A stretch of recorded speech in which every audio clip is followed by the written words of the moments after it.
Clear on time.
Again, same result.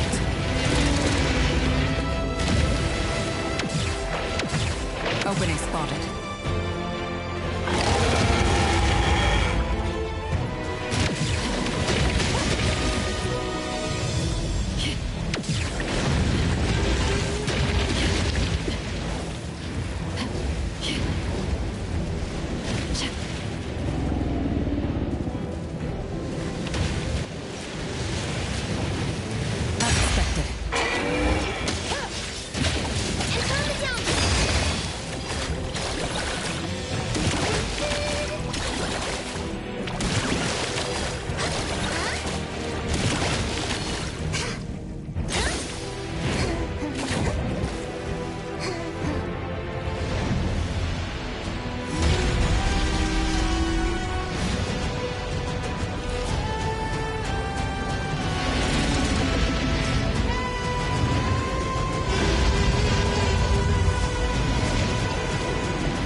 Route secured.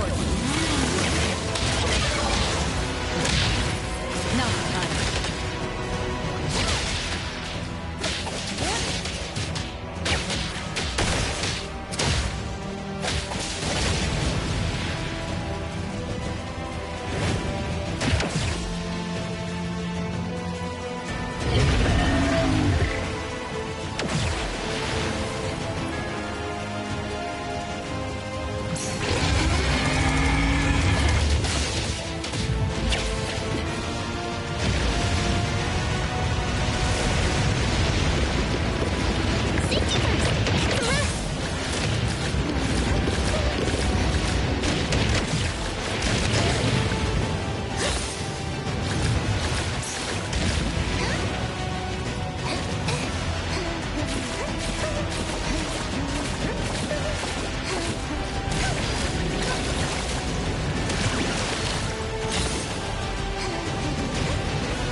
Mission complete.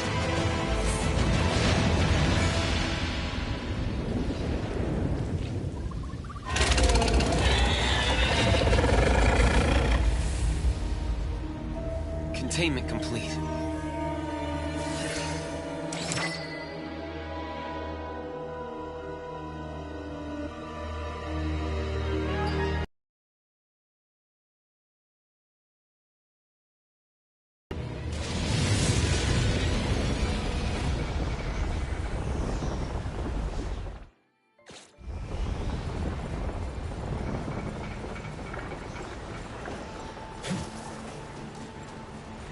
Yep.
What should we do? Clarity.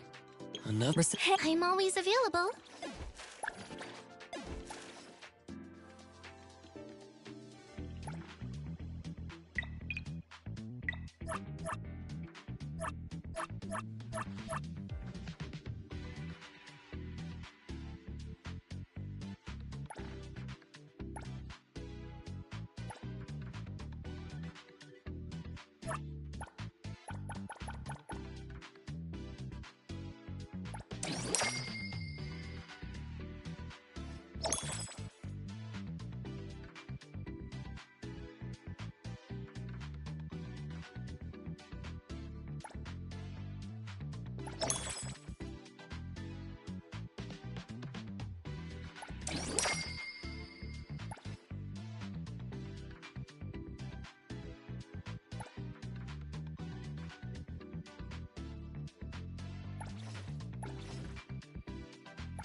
Come on.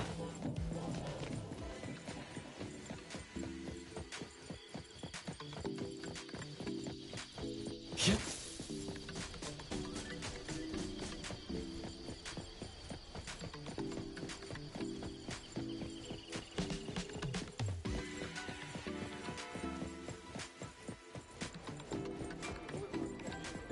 There are instructions right on the screen. Hello there. Are you here for the... Yes, of course.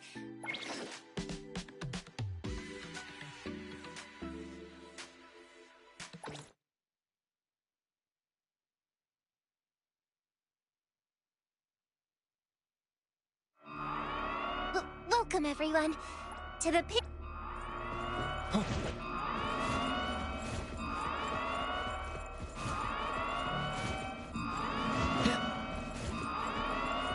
Yep.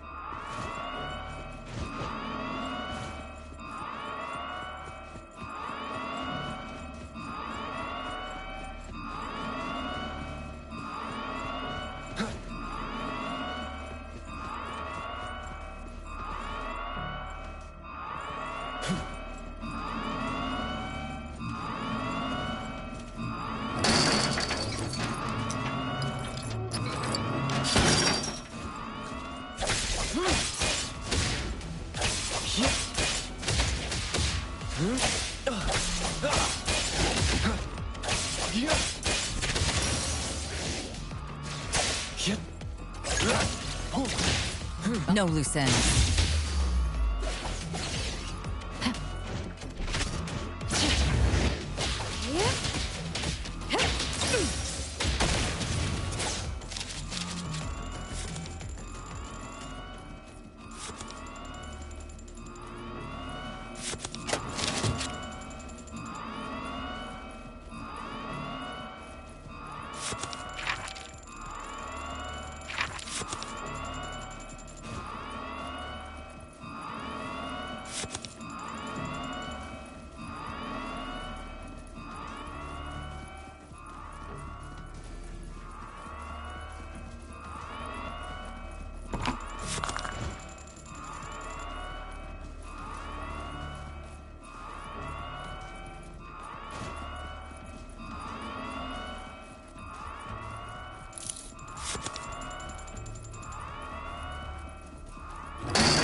Clear on time.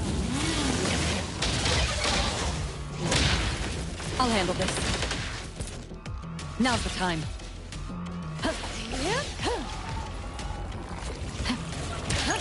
Just getting warmed up.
We'll take care of this.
Draw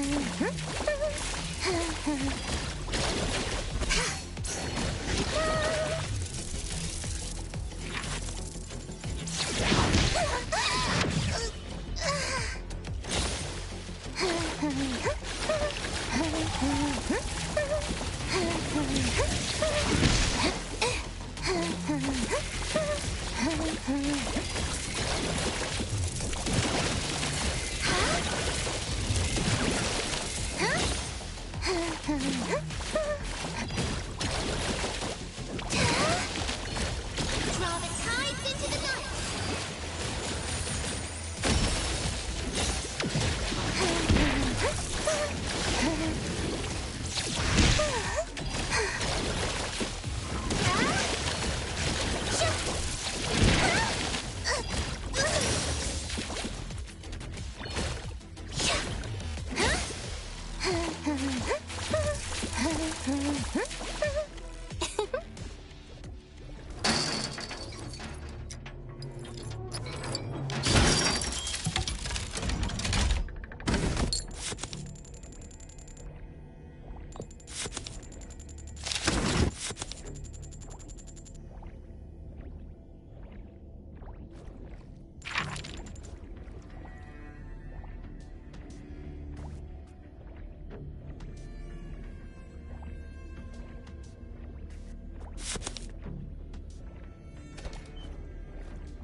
there. Are you here for the Pink Paws heist?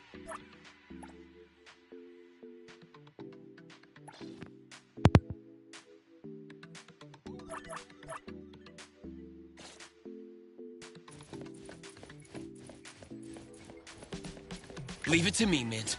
I see.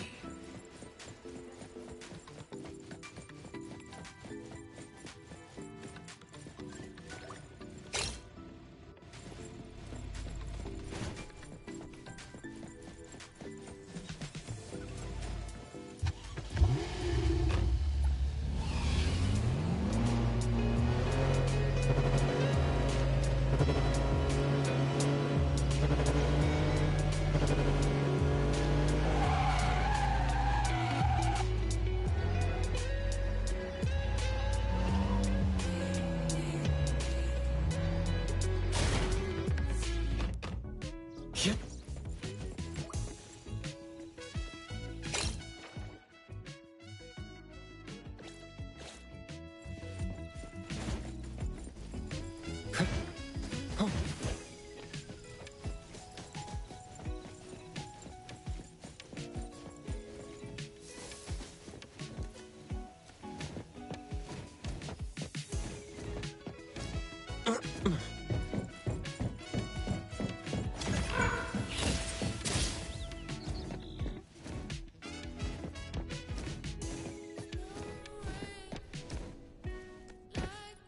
Perfect angle.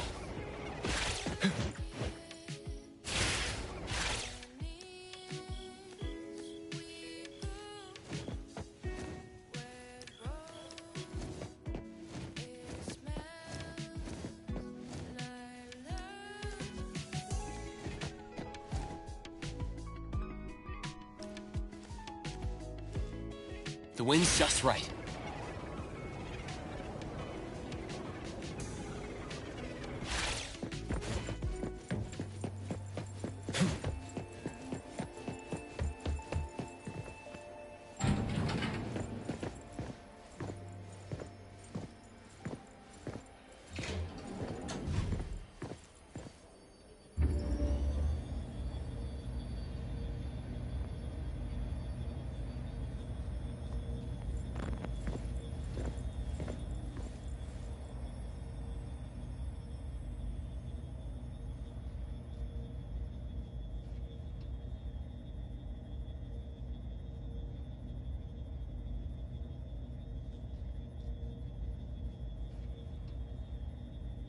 Dear guests, as the elevator rises, the open, vibrant, and ever-thriving Super City unfolds before your eyes. The Hetero Sky Tower you are now in offers the finest vantage point for viewing its urban landscape. May you have an unforgettable visit here.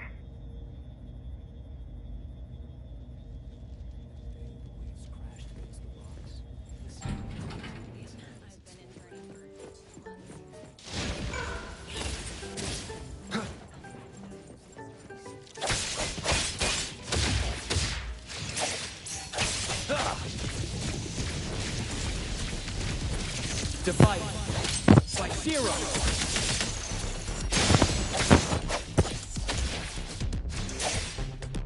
We'll take care of this.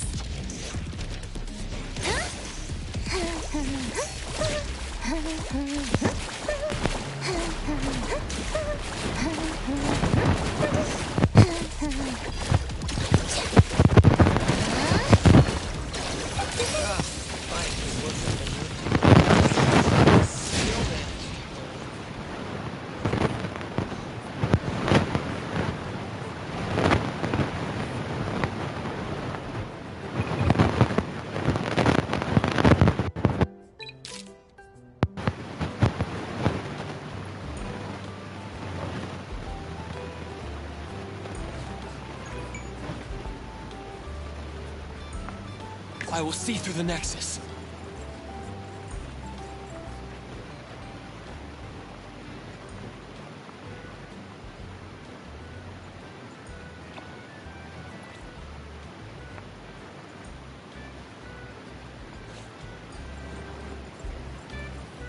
Yeah, perfect angle.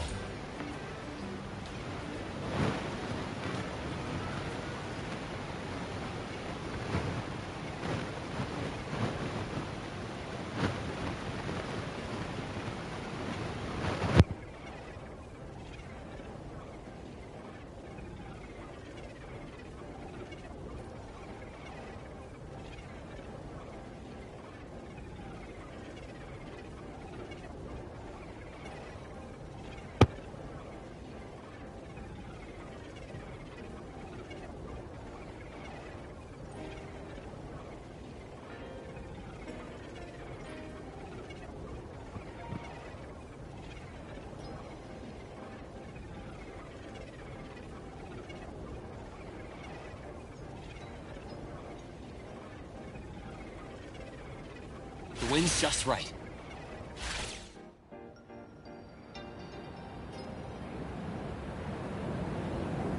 Perfect angle.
The wind's just right.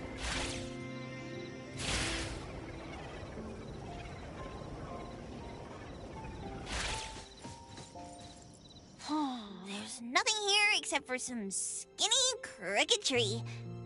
How is there nothing else? Was there really a big mansion here before? It's a cherry blossom tree. I didn't notice before, but wow. It's grown so tall already. The branches might be thin, but they're sturdy. Natalie, do you want to climb it? Me? Climb the tree? Now? Let me see if there's a good angle to climb. It's been a while. I'm not sure if I can do it. Or I could just hop and reach the top. But now... maybe it's better not to try. Huh? Why are you all looking at me? I'm sorry. My bad. This isn't the time to be fooling around. Let's have a climbing competition after we solve the mystery. Let's get back to the case. Renee says she's been here before, specifically when she was a kid, and that she used to climb this cherry blossom tree. You are connected to this family after all. Did I just tell you all of that? Yep. You said you climbed this tree when you were a kid. When you were a kid.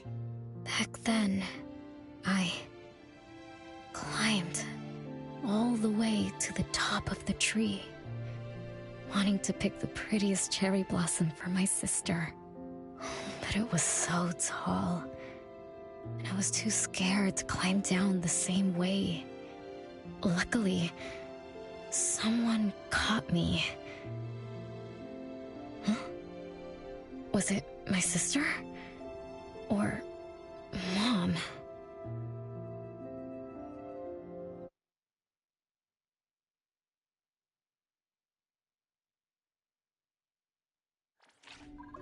Ow!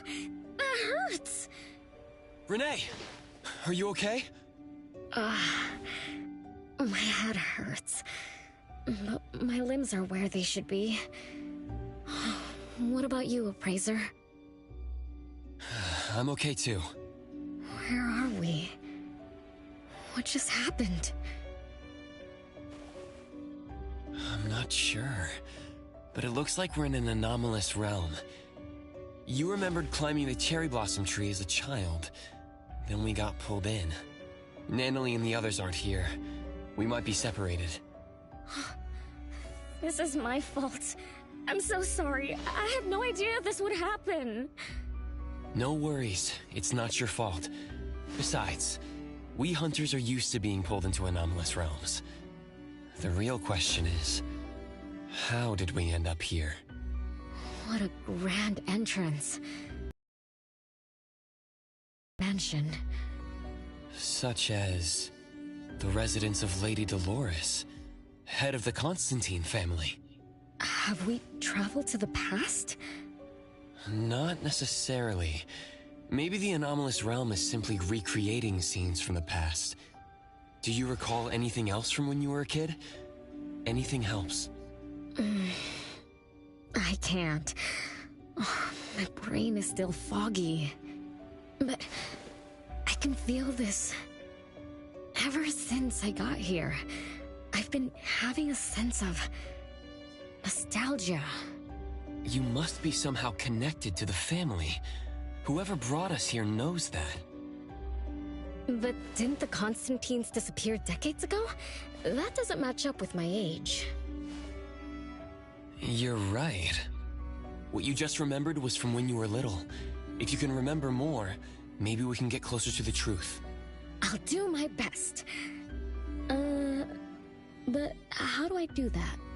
Let's look around. Maybe we can find the key to your memories.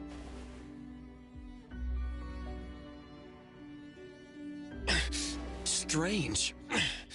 It won't budge. I'm feeling rather shut out. Is this really a door? It feels so strange. Maybe it needs to be opened from the other side? Maybe. Let's check over there.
It's you.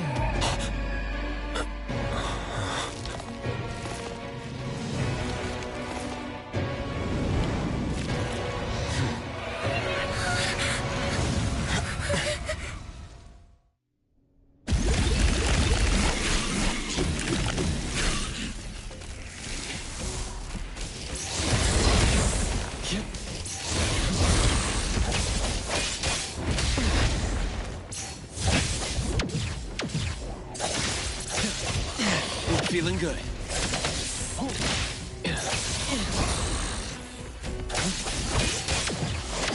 Not too difficult. Come on.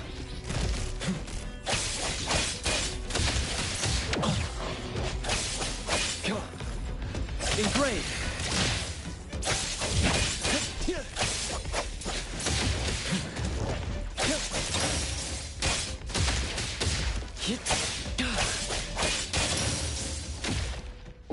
What was that just now? Something from the past? A family sitting around the table getting ready for a meal. Is this space replaying events from the past? How strange. It's like watching a movie. That's called a reenactment of the past. But did I just upset them? They don't seem too happy to see me. Don't worry about that. Anything can happen in an anomalous realm. In fact, hostile anomalies are rather common. Do you have memories of what we just saw?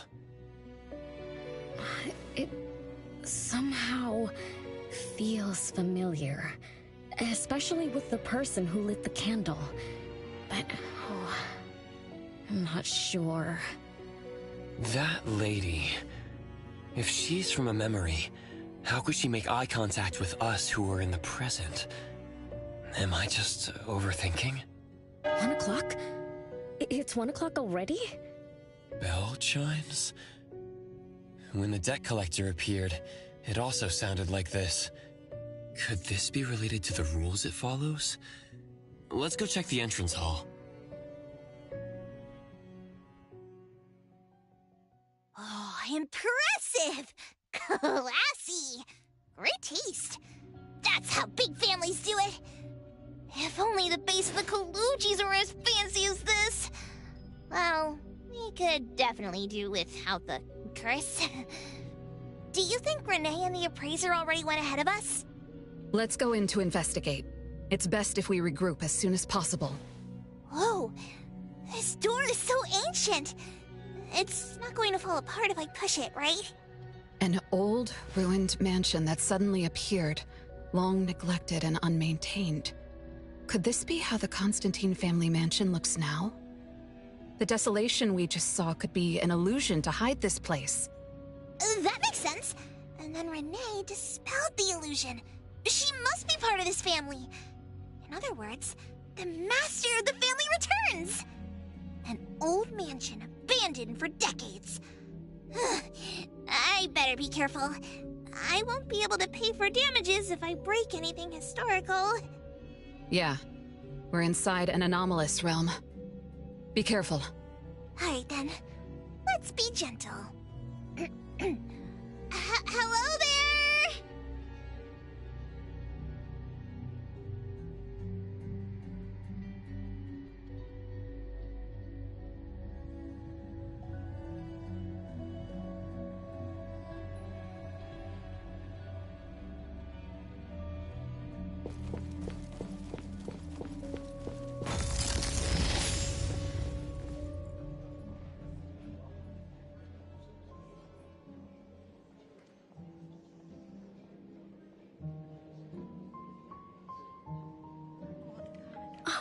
It's that lady from before.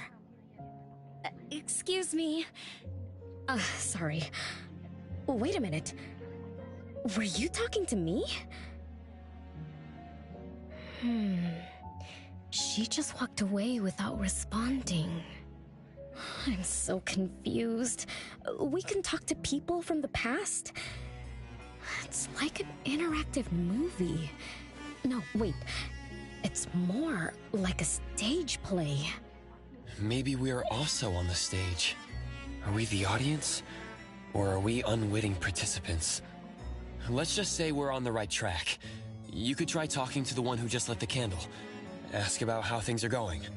That lady. Oh, there she is. We'll have to squeeze through the crowd. It's going to be tough. Why are there so many people here? Are they having a banquet, salon, or something like that? Before I talk to that lady, should we talk to the other guests first? We can figure out what's going on in this mansion. That's a lot of people, though. When I drive a taxi, I don't need to speak to more than 2 or 3 passengers. No need to push yourself. Want me to handle this instead? Appraiser, you've done a lot for me. I have to step up. Besides, this is the first time I want to figure things out. These are probably things I never should have forgotten.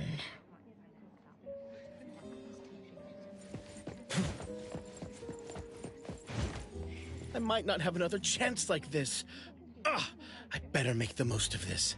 We need to seize this last chance to butter up the lady. Maybe she might even invite you as a guest in the future. Oh, don't even think about it. Look at all these people. Everyone is trying hard to impress her.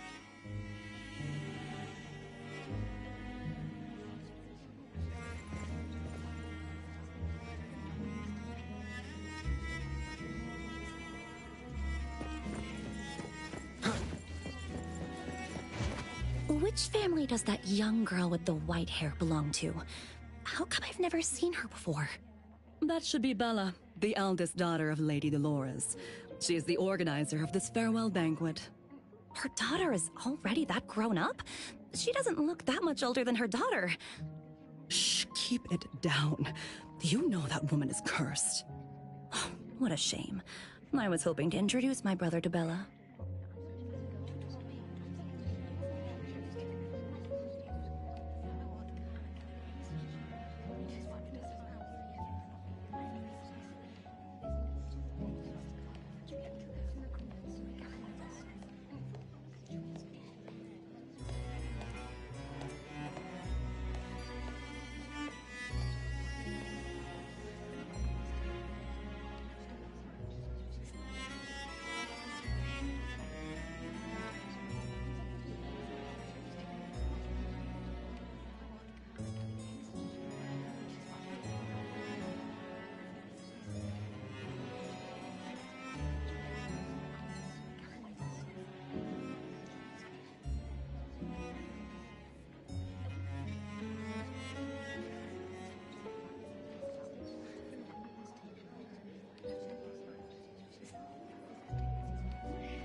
Huh?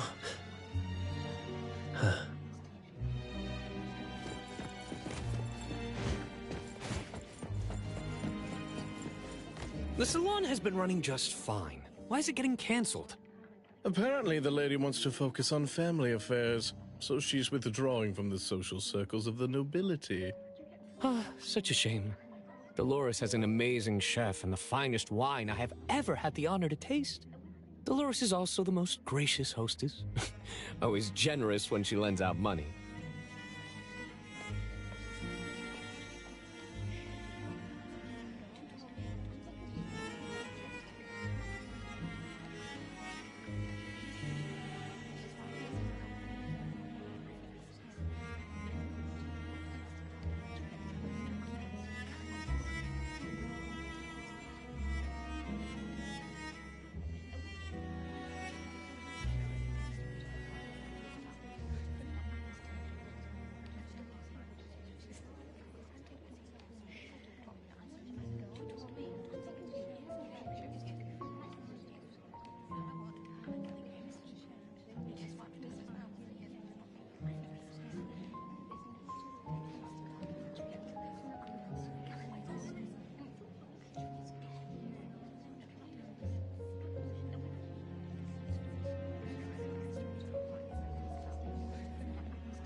Huh?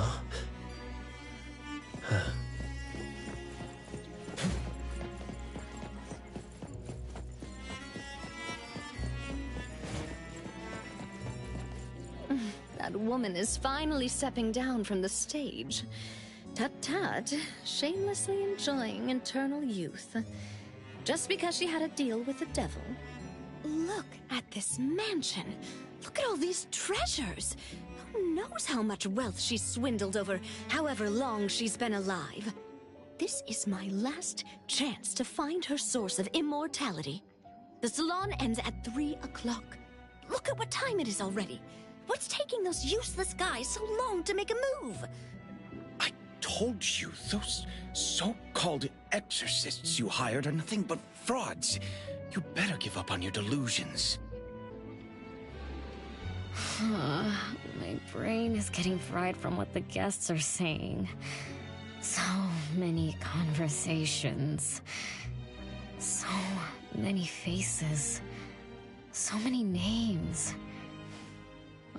Let me think. Bella. That sounds familiar. Very familiar. Extremely familiar. Oh, that feeling is back again.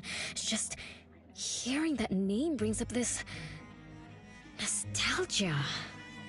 One of the puppets recovered by the BAC is also called Bella. Can this be a coincidence? What do you think? You said the BAC found cards in the pockets of the puppets, and those cards were similar to the one I got. That means I'm connected to the puppets. By the way, Lady Dolores' daughter, whom we just met, also gave me this feeling of nostalgia. I guess I'm really connected to this strange family. Did you remember something? Could I have been their driver? I'm pretty confident in my driving skills. No? Why don't we find Bella and ask for confirmation? That's a good idea. I want to talk to her, too.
Huh?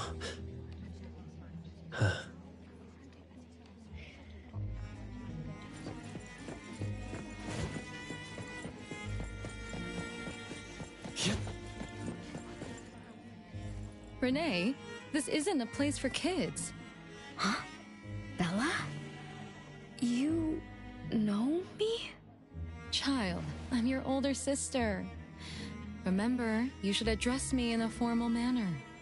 I can't believe I have to tell you this. Mother has indeed spoiled you. Sister? My big sis? Why are you so confused? Oh, did you oversleep again? Mother warned us not to interrupt her salon, but you just had to go see what's going on. Like the time you hid in that cabinet to peek through. You ended up very disappointed, remember? You said adult social gatherings were boring, so you dozed off. You fell asleep in that cramped cabinet. When you woke up, you were so groggy that you forgot where you were and what you were doing. And then you woke up, but someone had shut the cabinet door, leaving you in a dark, cramped space. You snapped and started to cry. Desperate to escape, you threw yourself against the cabinet door. That day, every guest witnessed the extraordinary commotion you caused. You completely ruined Mother's salon. I didn't mean to, big sis. Is that so? Do you really think I'm your sister? Huh? Big sis? But aren't you? No, Renee. I'm just a shadow bound to this place, destined to meet you. Though you might have forgotten or abandoned us, we've been waiting for you all this time. We've been waiting to relive these moments with you. So, I really am part of the Constantine family? I'm her daughter? Looks like that poor brain of yours still remembers something. If you didn't even know your own mother, how sad would it be for those who love you? Where are they? Mom and the others. Are they still home? My dear sister, this is the Constantine mansion trapped in the past. Everything that happened here, everything about us, reenacts over and over again at this place. Come on, Renee. To return to the past, you must reclaim the choices of your past, including all your mistakes. If you're not Renee's older sister, then who are you? Shouldn't you ask her why I appear as Bella? The answer has always been in her heart. I don't understand. Wait, sister! It's all right if you don't understand now. I've been waiting for you for so long. I don't mind waiting a little longer. Bella. I think I'm starting to remember. She was the sister who caught me when I fell from the tree. She's been here all along, waiting for me to come home. And why is the puppet also called Bella? I don't think the Bella we met is a real person. Remember how this is an anomalous realm? So she's my sister from the past. Though, I don't understand everything she said. That's what she meant, right?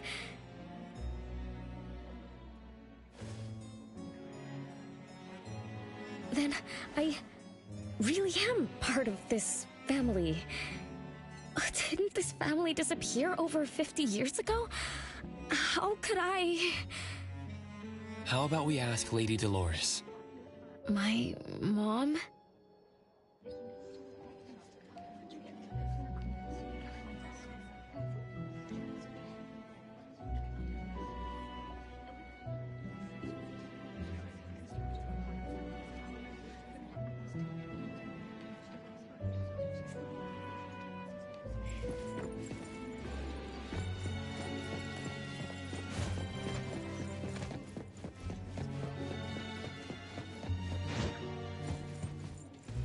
Hello, can I pass through?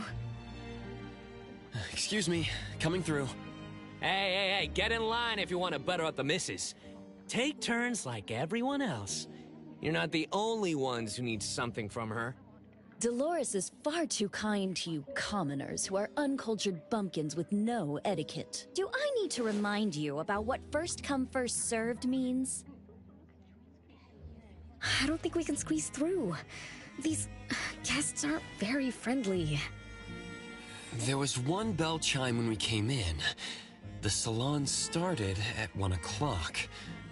If this scene closely follows how it played out in the past, they should leave as soon as the salon ends. We should be able to approach Lady Dolores then. Oh, good point. Thanks for coming up with a plan. I couldn't have done this alone. When does the salon end again? It should end at 3 o'clock. So we wait until the clock chimes 3 times.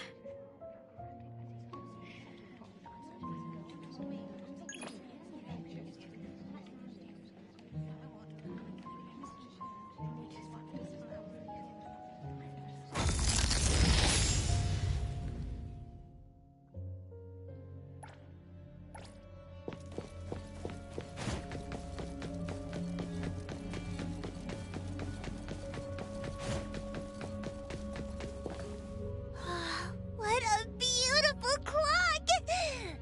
Is this what history feels like? Why is it stuck? Let me fix it. Wait. What's wrong, Master? Is it dangerous? It's best to remain vigilant in anomalous realms, especially with clocks. Oh, right. That debt collector anomaly is also related to clocks. Blackbird once mentioned that rule-based anomalies follow established patterns strictly. It would be a good idea for us to pay close attention to time. Master. We look around for clocks, watches, and stuff like that. But, I guess I was in a bit of a rush. It doesn't seem it cost anything, though. The debt collector didn't appear this time. Ouch! My ears! Something else showed up. Hey! Watch this!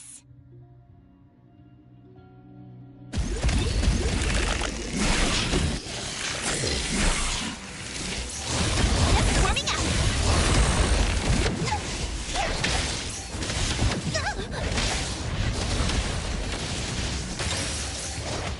Just can't touch this!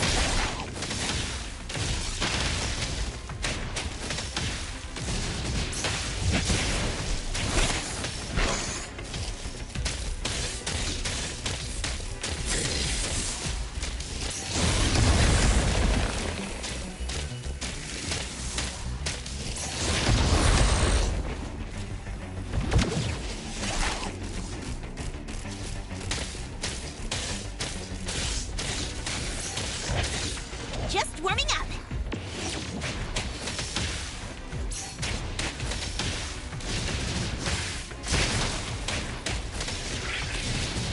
Take that! The city's mine! It's 3 o'clock now. The debt collector shows up every night at 9 o'clock to attack Renee.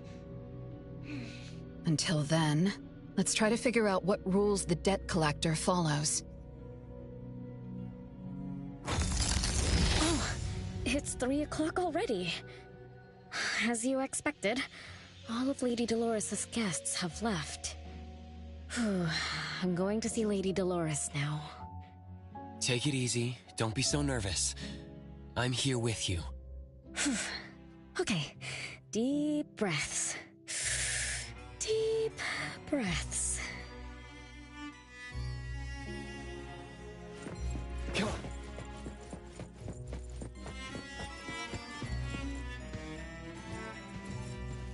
Lady Dolores. Renee, my dearest little daughter. Come here to Mama. No need to hide anymore. The troublesome people are all gone now. Mom? Are you angry with me? I was too naughty. I hope I didn't interrupt your salon. Angry? How could I be? I just didn't want you to see those people too early. To witness the greed, foolishness, and ugliness of those who long for so-called immortality. Are you talking about the people who were just around you? My little petal, they must have frightened you.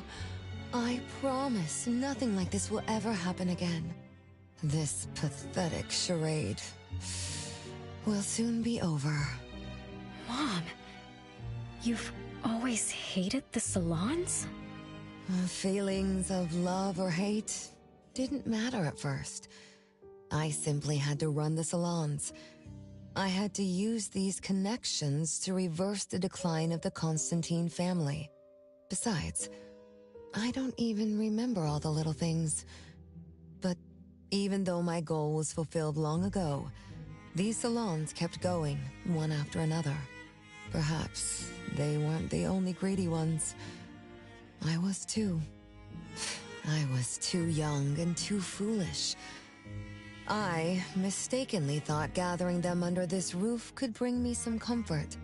However, they were nothing but a bunch who envied the family's reputation, coveted the wealth in this mansion, and lusted for so-called eternity. After a while, I came to see them as nothing more than greedy beasts, scrambling for scraps and pandering jesters making fools of themselves. I guess they sufficed as entertainment. I don't get it. It's okay if you don't understand. Mother promises that you, my little petal, will never need to understand this.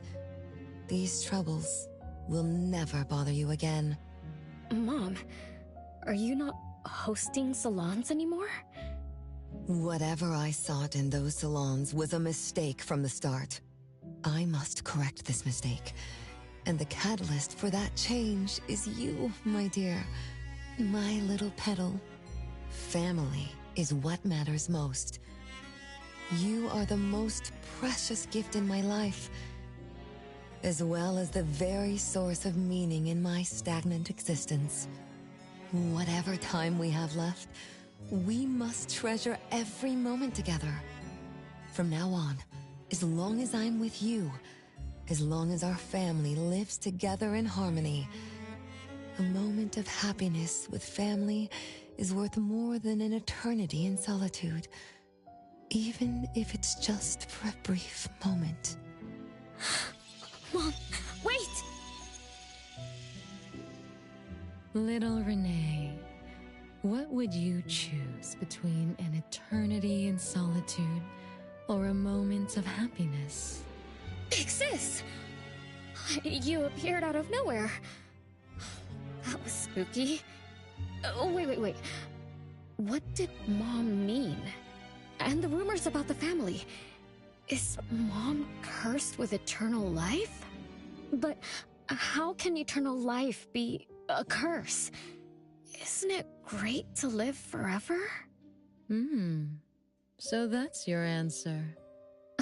Well, having something is better than having nothing, and having more is better than having less. Right? Like, if you have endless time, couldn't you do as many things as you wanted? If I had eternal life, I wouldn't know what I wanted. And I wouldn't know what I could do. I wouldn't even remember what I've ever done. This is my life right now. All this time.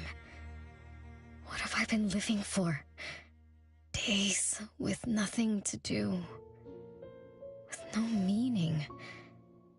And with no end in sight. So that's why it's a curse. Poor Petal.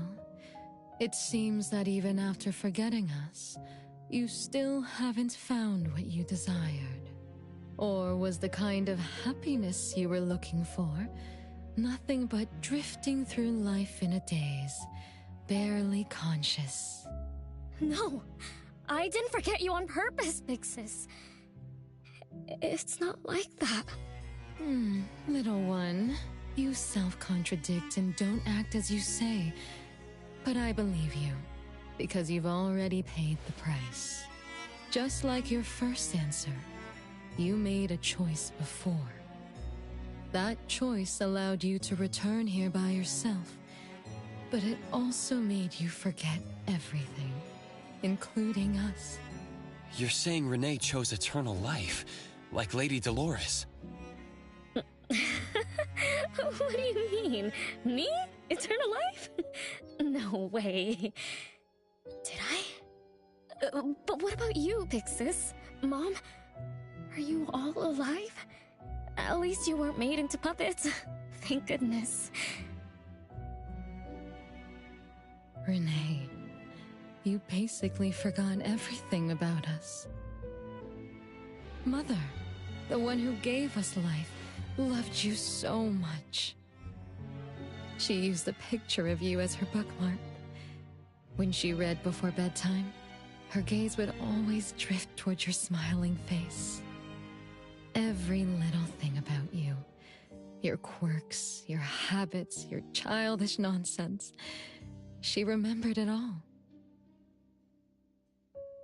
You were the only one she had in her eyes and in her heart, as if the rest of us didn't even exist.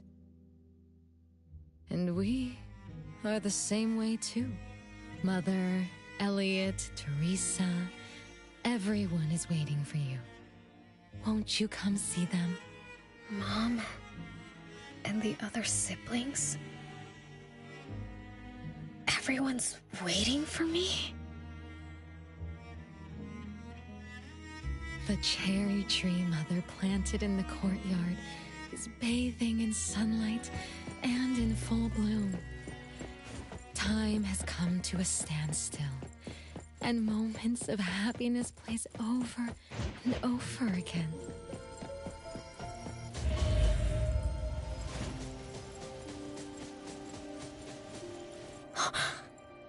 It's the same tree from before. The cherry blossoms. Oh, they're so pretty. Back then, when I was looking up at this tree, I suddenly wanted to pick the most beautiful branch for Big Sis. I thought she'd definitely look pretty with cherry blossoms in her hair. So I reached for that branch as far as I could. But I lost my grip and fell from the tree. Then... oh, what happened after that?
This is the crooked tree we saw when we first got here.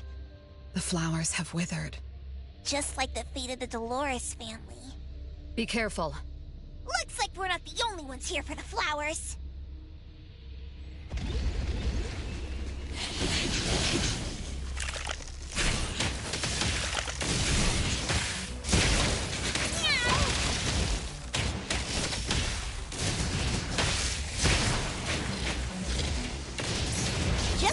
Just warming up.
We've been waiting for you for a long time, Renee.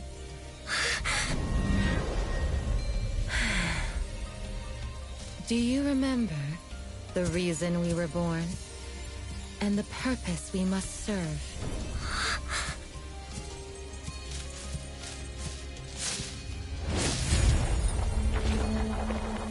All excitement will eventually fade to nothing. Mother has long grown tired and numb to it all. After enduring long and lonely times, a wish began brewing in her heart. We thus awoke to the blazing call of Mother's heart and came to her side. We swore with our very existence that Mother would never be alone again. Surrounded by her children, Mother found the companionship and happiness she had longed for.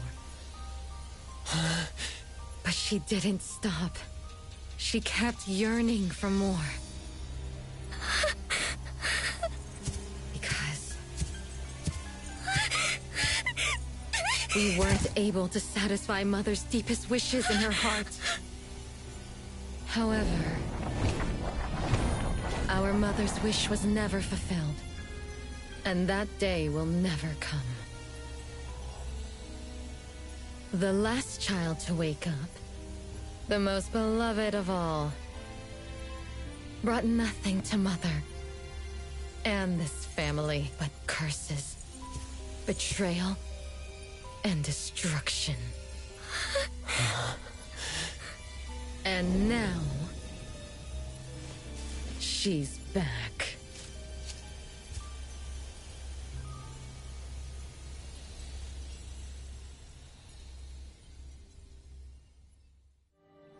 Do you remember about the time our family spent here? From the very beginning, we were just wooden puppets sleeping in Mother's box. We opened our eyes in response to her deepest wishes. We answered her calling from the depths of her heart. Teresa, Elliot, Yvette. One by one, the children woke up and gave everything they got to put a smile on Mother's face. Those names are the same as the puppets found by the Bureau. This was Mother's miracle. She gave life to the wooden bodies of her puppet children. All of us shared Mother's gift of eternity. In return, we brought her laughter and companionship. The happy times seemed to last forever, but Mother still felt lonely. She was still yearning for more. As long as Mother's wish remained unfulfilled, more children would continue to come to her side. And you, little Renee, are the last child to receive her favor, and the one she treasures most. So, we used to be puppets, and I woke up because of Mom's magic. That must be the Esper ability of Lady Dolores. Our existence, our calling, and our purpose. Everything was dedicated to Mother. Thank you for helping me remember all of this, Big Sis. Unfortunately, you abandoned all of our duties. You betrayed us and committed an unforgivable sin. Sin? I don't get it. You forgot your family. You even forgot the sins you committed. But that's okay. I'll make you remember everything. That's exactly why I am here. The sin is recorded on Mother's registry in the study. Won't you go see for yourself? You could give us a better explanation. Everything started because of you. My ignorant little sister. Oh, wait a minute. Don't leave me, sis!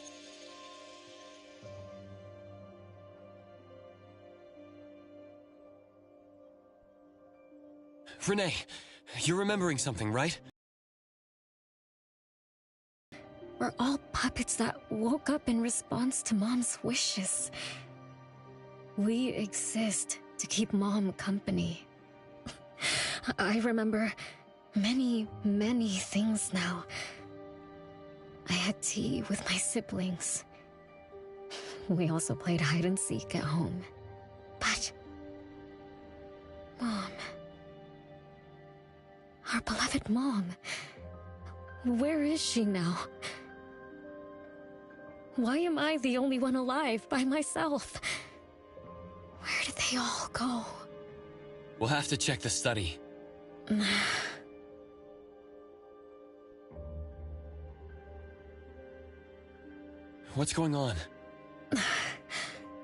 I have no memory of that place. But I feel scared. There is something in the study.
There's no way a crappy door can stop Master and the Ichidaime! This is the only locked room in the whole place! I smell secrets! Do not let your guard down. Be careful.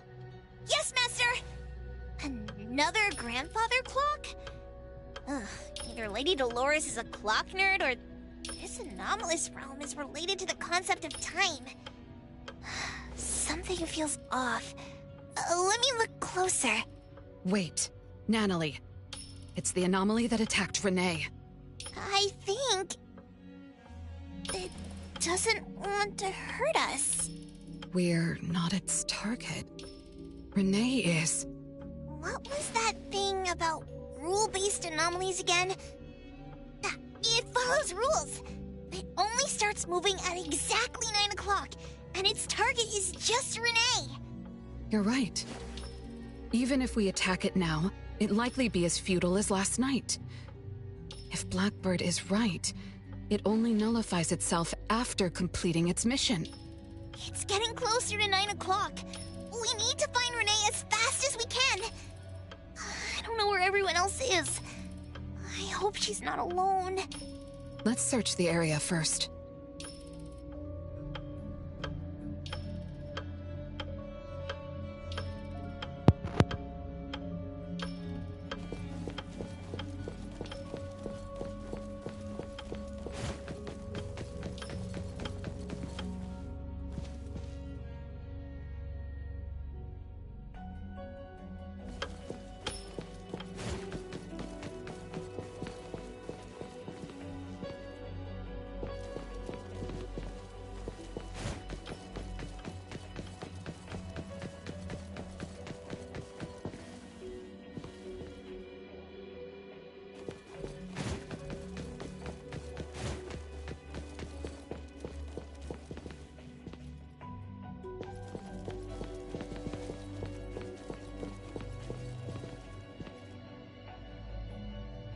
With so many siblings around, the house must be crowded, right? I wonder what it's like, playing and messing around with them every day. Master, do you have any siblings? Yes, and no. I did once live in a garden with many sisters, but none of us were related by blood. Huh? If you're not related at all, why did you have to live together? Mother collected beautiful flowers as she saw fit. Of course, she was also a woman with no blood relation to any of us. That's so weird. Well, but isn't that not too different from the Constantine family? There are some similarities, But knowing the Constantines, I find it somewhat ironic that our mother and Dolores are complete opposites. I can sense Lady Dolores' sincere feelings as she cared for her children. Though they are puppets, she treated them as real children. In contrast, the other mother simply manipulated the children she collected into decorative pieces for her own fancy. Master, I don't know what was going on, but I'm glad that you got out of the garden. I think so too.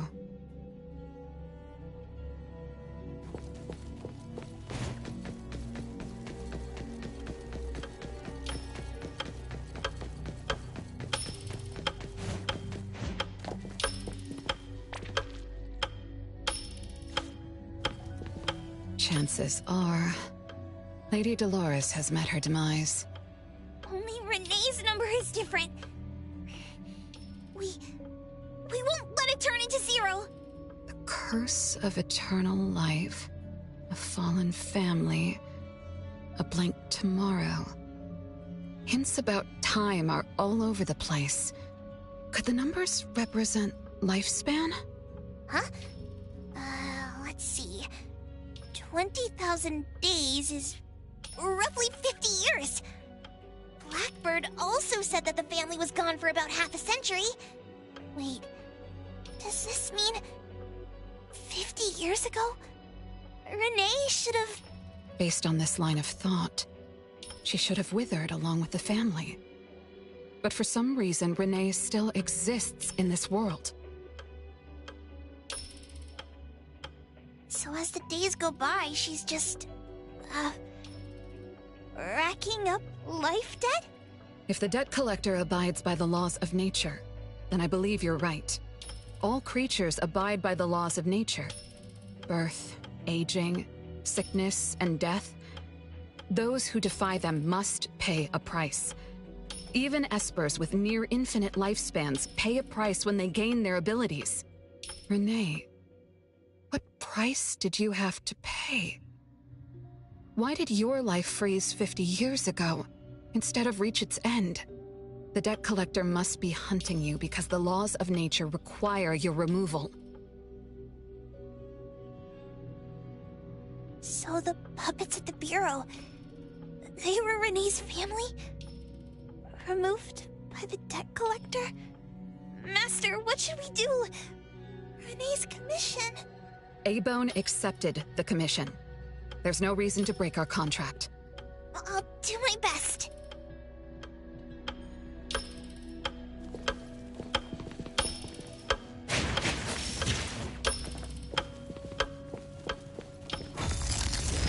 You know?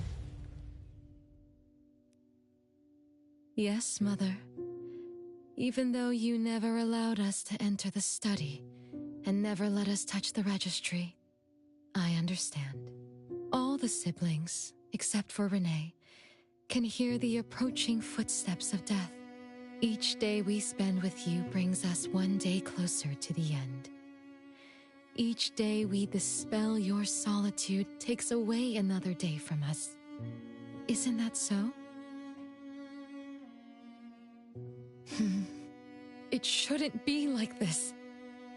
As your creations, we are willing to warm your empty heart forever and bring you to the happiness you long for until you no longer need us. But she ruined all of this. When she was born, that cursed registry appeared in our home. Our names were written on its pages, and with them, numbers marking our precious days remaining in the world, slipping away with each sunrise. When Renee was born along with the curse, we realized the countdown began to tick steadily, and we knew all too well that our magic will fade away. There aren't many remaining days for us to serve you. In our final moments, we want to do everything we can to make you happy. But Mother, we don't understand. Why are your eyes solely fixed on Renee? Teresa planted exotic flowers. Elliot made sweets to your taste. Yvette designed and tailored clothes. We gave it all to win a smile from you. Yet what we receive is but a blind eye. Renee is the worst of us all. Always noisy, endlessly crying, habitually screaming, and forever demanding of your attention like any other selfish child. Is that how that child expresses affection? Or do you find love or joy in her tantrums? We don't understand, but we do know one thing. That selfish child never loved her older siblings, despite all the care we gave her. Does she even see herself as part of the family? Or perhaps, being as cursed as she is, her only purpose is to destroy us. None of that matters. But your name also appeared on the registry. Does that not matter at all? The youngest daughter that you love most declared the end of your life. Because of our existence, the numbers on the registry representing your life are depleting. When the numbers reach 0, we will fall asleep with nothing left but gratitude. Fortunately, even when the numbers reach 0, you won't pass away. You were long banished from this world by that thing. You have never lived in the present. Even when the clock of fate dictated your end, as long as that thing offers you protection, you exist beyond the laws of nature. Yesterdays, todays, and countless tomorrows are all but the present to you, as you were forever frozen at that moment that thing took effect. Beyond that point, time no longer works on you. In the endless nightmares she brought upon us, this is the only thing we are thankful for. The malicious curse will never harm you. But even so, I won't forgive that child. Ever.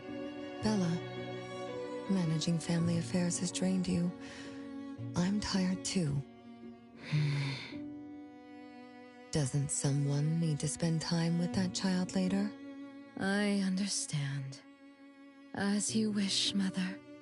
As long as this makes you happy and fulfills your final wish, we'll maintain the facade of harmony until that child's curse destroys us all. No. That can't be right. Did I curse my own family? Am I the bane of my family, causing its ruin? Did I steal Mom's love away from the other siblings? Did I even take away their lives? Look at you, denying that you ruined everything. Exactly like before. It shouldn't be like this. You're right, sis. But why me? I love you all from the bottom of my heart. Do you all hate me? If that's true, why were you waiting under the tree to catch me? Love-hate relations in this family are more complicated than you can imagine. But no matter how much you doubt it, you can't deny that everyone here has done so much for you. Teresa prepared gardening tools and took you to plant Mother's favorite flowers to surprise her. But what did you do? You barely scooped some dirt before rushing to Mother for praise. When Mother saw the cuts on your hands from fooling around, she scolded Teresa for giving you hard work. You ran around Elliot each day, saying you desperately wanted to grow as tall as he was. So he managed your diet and made sure you drank milk. But you, just because he worried you'd get cavities and hid the candy jar on a high shelf, you complained to Mother that your brother was giving you a harsh diet. Every time you fell and tore your clothes, someone would mend them meticulously. Nevertheless, you always ignored their efforts and pestered Mother for new clothes. Mother's wish was to have a harmonious family. We were all trying to fulfill that wish, trying not to ruin anything.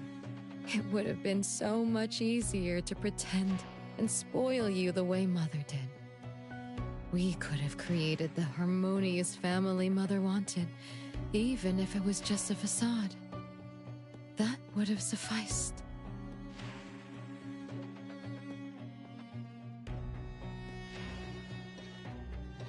But we couldn't. Even after all your mistakes, we couldn't help but love you like real family.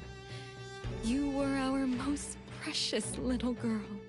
However, in the face of death, in the face of the curse you brought upon us, even the most sincere love wears out.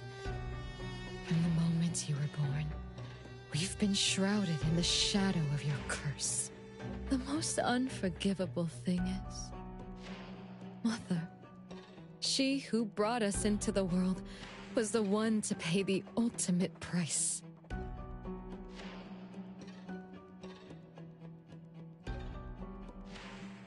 Look, it's playtime again. Your favorite game of hide and seek. You were always the worst at hiding. Anyone could find you easily. You were bad at hiding, but worse when you were it. Once, you turned the house upside down and still couldn't find anyone. I remember. It was getting late, but the house was so quiet, so empty. I remembered the ghost stories you told me. I suddenly felt the paintings were staring at me, and the tables and chairs were slowly moving. I thought you left me behind. You finally remembered. But now, looking at it, the opposite is true. You're the one who abandoned us. When you started wailing that day, we came out of our hiding places. Do you remember what we told you? We are a family, and we'll always be together. That's right. Good girl. Time is up for hide and seek. Once again, you're all alone. Come find us. I'll be it? This time, you have to find all of us. We'll be waiting for you.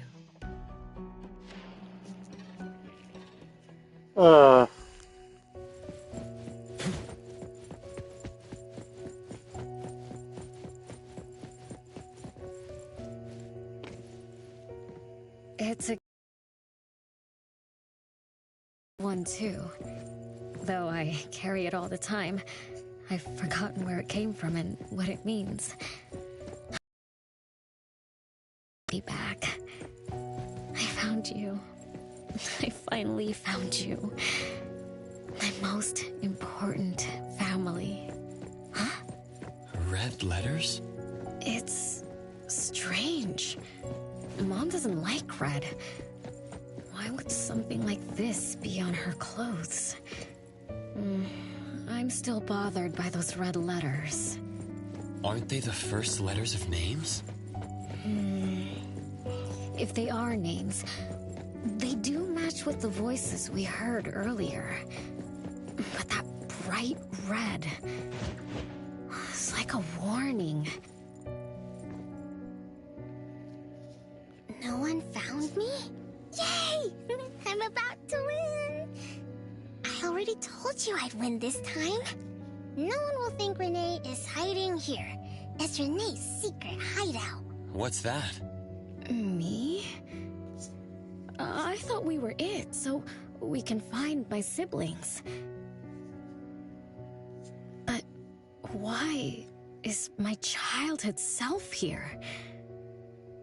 Back then, who was actually it? Was it Mom? Wait a second. Are we really seeing the past? I think so. I do remember something like that happened when I was a kid, but I only remembered part of it. What we saw should be the whole thing. Are you really sure this is the whole thing? At least, that really happened. Every small thing I remember confirms that they were real. So those words, all those hurtful words, they were real too. Is that right? Something doesn't add up. Please, follow me. Oh, That's my hideout. Yep.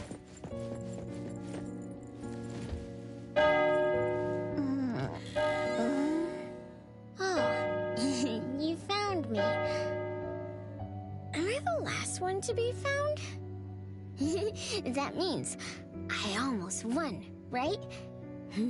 Next time, I'm going to hide somewhere no one can find. Oh, are we going to eat soon? Remember to wash your hands before eating. My big sis and big bro will check. If I don't wash my hands, he'll pinch my cheeks. He always says my cheeks are like the softest dough. He only says that because he wants to pinch them. I'm going back now. Is this the last puppet? No. The last one is here. Look, another letter. R. Renee. I've always carried this puppet around. Why is there a red letter etched to it too? It must mean... Wait a minute. You finally arrived, Renee. Yes. Big sis, I'm back. But you still don't understand. All you did was watch a replay of how our family met our demise. You must have enjoyed how we cursed ones relive our miseries day after day. No, Big Sis, that's not true.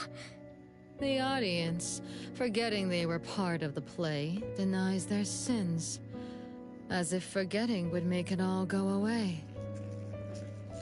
Have you ever wondered why you forgot this home? Forgot us? Were you forced to forget? Or were you unwilling to look back? Renee, you can't lie to yourself. I forgot about the family because I was escaping the past. Looks like you finally found the answer. Yes, I was born from your desire to escape everything. You left all the painful memories of home with me, so you could live carefree in your blissful ignorance. And I will forever call you back, trying to make you remember. You belong here. You belong to our family. So one day, you will knock on our door again.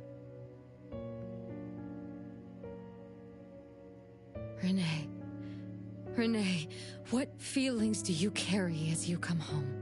Now that you remember what happened when we were children, now that you know of the curse you cast upon us, are you shaken? Do you even feel the slightest bit of guilt? You won't. You've always been selfish, greedy, and reckless. You betrayed the very purpose we were born to follow. To love Mother, to be with Mother, and exist only to fulfill her wishes. I'm so sorry. I'm so sorry. You shouldn't apologize to me.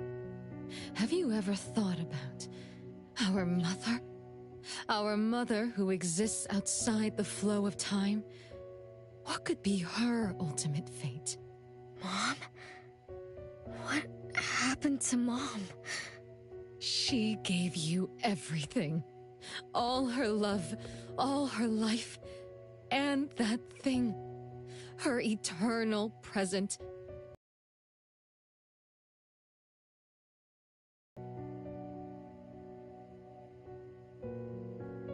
Wait a minute. Big sis, don't leave! The clock still turns backward.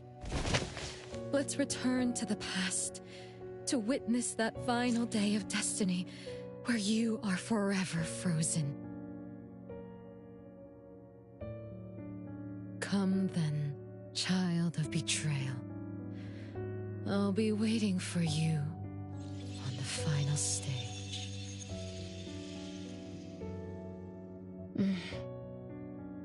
Yes. I betrayed this family. I lived in a daze. Left my family behind. Just to forget my own sins and escape from my endless guilt. That sin. An unforgivable betrayal. I lived for so long, without purpose. Until today. Renee? Look. This is the message my siblings left behind. I'm not just the cursed child. I also betrayed this home. Betrayed everyone. Betrayed Mom. But my family is still calling out to me. I still have a chance, right? If only I could go back to the past. Back to that last day at home. There's only 2 hours left. I need to find a solution soon. I should talk to Renee about what just happened. 7 o'clock. Time for dinner. Renee? Wait, where are you going to? Oh, hurry, hurry. The food's getting cold. Food getting cold? I can't keep Mom waiting for too long. I can't make her sad. Renee! That is not allowed. Absolutely not. I can't get to Renee. She's completely lost in the past. Let me organize the clues I've gathered so far. Could the curse in this family be the rule-based anomaly that attacks Renee every night? After all, Renee and her siblings likely aren't entities that abide by the laws of nature. It does make sense to be targeted for that reason. But if that's the case, why does the anomaly only appear when Renee wakes up? Shouldn't the anomaly that enforces the laws of nature have appeared with the first child? Can we really trust this Bella? Something's not right. Also, why does the puppet Renee carry also have a red letter on it? Are these things caused by the anomalous realm? Or perhaps someone, an Esper, orchestrated all of this? Is that Bella really a shadow from the past? Anyway, I should catch up with Renee.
What's wrong, Renee?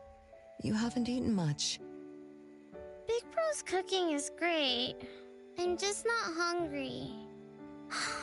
The Mighty King looks tired. He's not moving at all. Won't even sing anymore. Your little cricket? Yeah, my favorite one. Did the Mighty King die? He was still wiggling his whiskers around confidently yesterday. Or Maybe he's just in a bad mood. Like me. I don't know. In my garden, the cherry tree sprouts green buds, while my little Renee blooms with laughter. Each day, withered leaves drift down, returning to soil, resting peacefully with insects that will never sing again. Such is life, a circle without end. Don't be sad. You'll catch new crickets, with shinier shells and better songs. But I want to play with the Mighty King. He's been with me for a long, long time. Is there anything after death? Will we die too? I know. It's a world where you're all alone. No mommy, no big brothers or sisters. Just a world that's always dark. That sounds scary. I don't wanna... Scary? You're funny, Renee. Can't move, can't hear, can't see. That's no different from when we were sleeping in our wooden boxes. Dying isn't that big of a deal. Being alive is much better. I want to be with Mom and everyone forever. Appraiser, you're here. Wasn't I immature back then? My time with my family was running out. Mom had to witness my siblings enter the final countdown. Yet she still had to answer questions like that. Mom, who loved us deeply, must have been terrified of losing us, too. Appraiser, could we go see her? I just need to see her a bit more.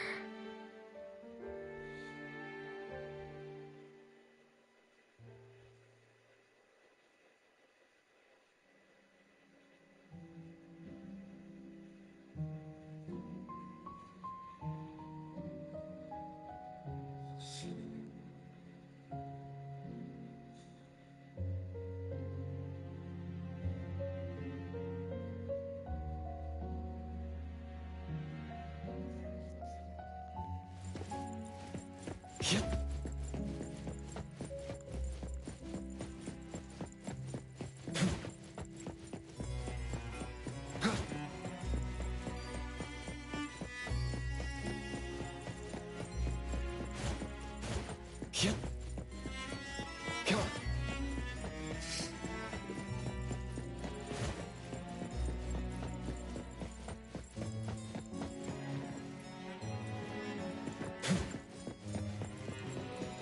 Come on. Yep.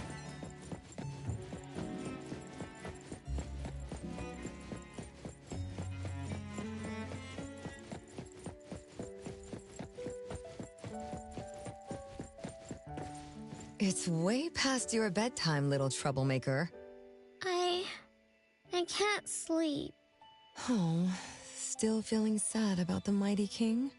Bella told me I'd feel better if I cry. She said that kids like me just needed to cry, get a good night's sleep. Then all trouble will disappear by tomorrow. She said that no matter how sad she felt, she could never cry. So she was jealous that I could. Why can't Bella ever cry? Mama is the same. Huh? Why? Is it because you were grown-ups? Because grown-ups are strong? Mom and Sis work so hard for every chore in the house. I want to grow up soon to help you. I'll grow as tall as Mom wants. Oh, if you want to grow tall soon, you can't be picky about food. No, I don't want to eat green peas. All right now, Mama will tell you a story and put you to bed. You'll grow fast as long as you sleep, okay? Are you continuing yesterday's story? No, tonight I'm telling you a story that no one has ever heard before. Once upon a time, there was a carpenter living in the royal city. Her skill was beyond compare. People said she had the magic to breathe life into wood. If she wanted to, those lifelike puppets she created could become alive. The old carpenter loved crafting, but she was facing a most difficult challenge. As she grew older, her eyesight was no longer as sharp, and her hand that held the carving knife wouldn't stay still. Could that be the end? She remembered what people said about her. If she was as good as they say, couldn't she craft her own assistant? She made up her mind, then began to work. What should a perfect child, a real child, have? He should have the strongest body. The child was born. He was sturdy yet nimble, and once his spring is sprung, he could run 2 laps in the royal city with no one able to keep up. Everyone congratulated the old carpenter, but she shook her head and said, "No, this isn't a real child." What should a perfect child, a real child, have? He should have the most beautiful face. The child was born. His beauty caught everyone's eyes. The king invited him to dance at the palace for foreign guests. Everyone congratulated the old carpenter, but she shook her head and said, "No, this isn't a real child." What should a perfect child, a real child, have? More puppets were born from the old carpenter's hands. An entertainer who could make children burst into laughter. A grand magician with unpredictable tricks. But no, she shook her head and said, "No, these aren't real children." One night, the old carpenter sat at her workbench, designing the blueprints for her next child. All the puppets quietly stood by her. Suddenly she shivered. The window wasn't closed shut. The howling wind swept away all the warmth from the room. The old carpenter stood up to shut the window, then went to the fireplace for warmth. For a moment, she had an idea she didn't fully understand. Perhaps the dancing candlelight added some warmth to the puppets' faces. She realized that puppets get cold too. The old carpenter took off her scarf and picked up the blanket from her lap. She made sure all the puppets were snug and warm, then went back to her table. Her pencil swooshed around as she began sketching. Soon, a puppet took shape on the paper. She picked up her knife and began carving on the most ordinary piece of wood. Soon enough, a new puppet was sitting on her workbench. There was nothing special about it, but the old carpenter let out a satisfied sigh, as if she completed a masterpiece. She leaned down to kiss the puppet's forehead gently, just like an ordinary goodnight kiss from a mother. Then did the same to the other ones. After that, the old carpenter went to bed and slept peacefully. The next morning, she woke up with someone kissing her forehead. She opened her eyes to find a child, a real child, smiling at her. Whoa. Why did the last puppet turn into a real child?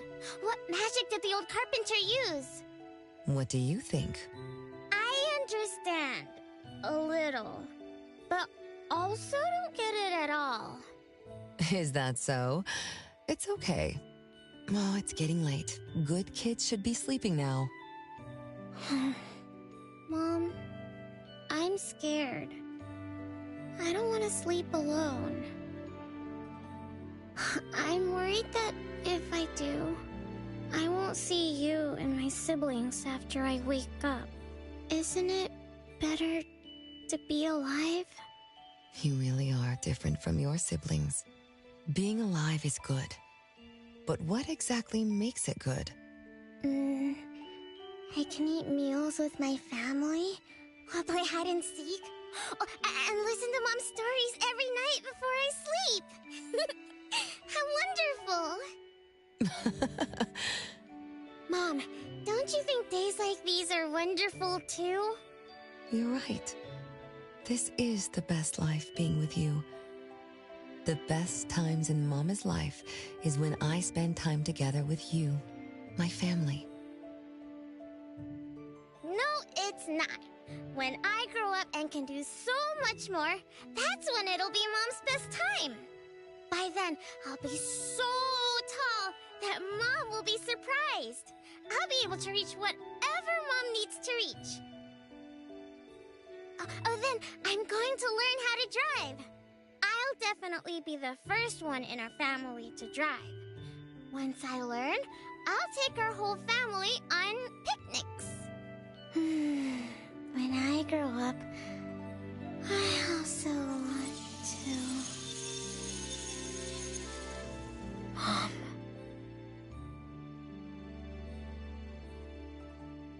Live. Live forever and ever. Do you remember now? That most selfish and greedy wish you made to our mother.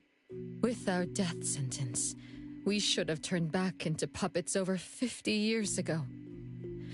Have you ever wondered why you've been able to escape the debt collector until today? That's the secret that granted eternal life. The secret that froze Mother's body and soul at that very moment.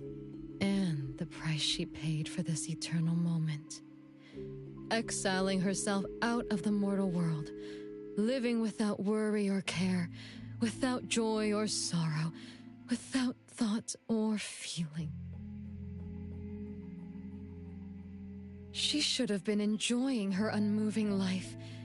And we should have been nothing but puppets she made on a whim, with the sole purpose to serve as her children. All we had to do was live under Mother's roof, love her, be loyal to her, and fulfill all her wishes.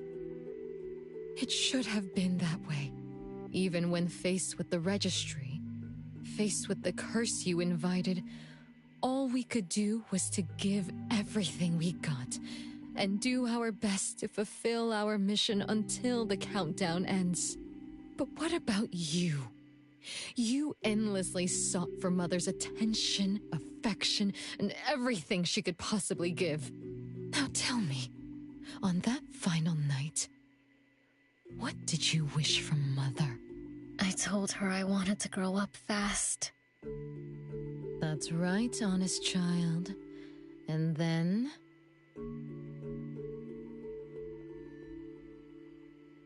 So, Mom gave it to me.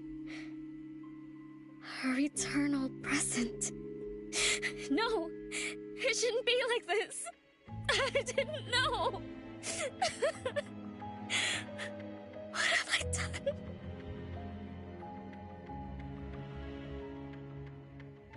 Renee, it's not like that.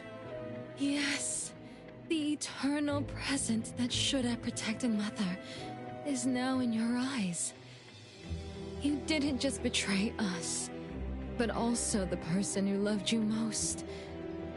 So tell me, how does that make you feel? Okay, come on. Guilt? Regret? But you don't need to apologize to me. We'll forgive you, and Mother will still love you. You're still our adorable little one, our innocent troublemaker.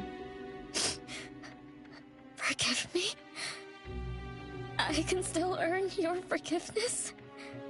And Mom will also? Yes. As long as you give up the eternal present, cleanse yourself of your greed for life, we will forgive you for the sins you committed. Come, Renee, my sister. Come to us. We're all waiting on the other side to reunite with you, never to be separated again. Don't listen to her! I...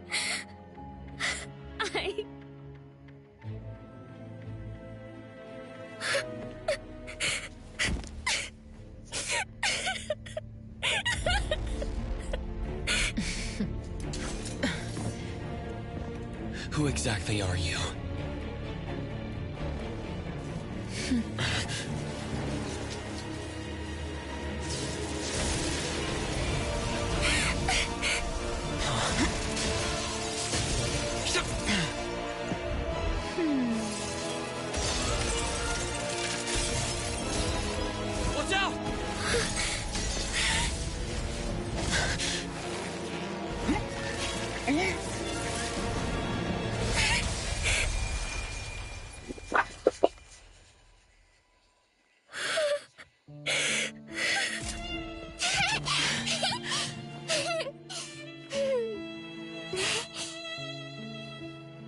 Remember to get to bed early and eat your veggies. My little petal needs to grow up healthy and happy. Don't forget Mama after you grow up, okay? What is life? Promise me you'll find the answer for me.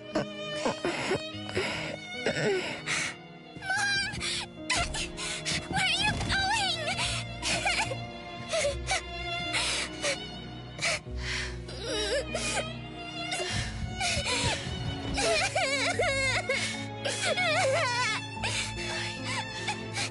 Don't need you.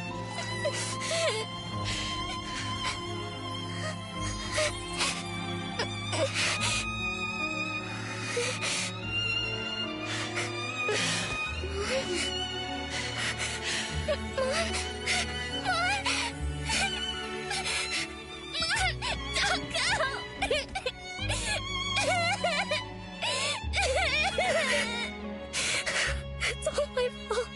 It's all because of me that Mom... No! I don't want this! See? Now I can live forever. I don't need you anymore!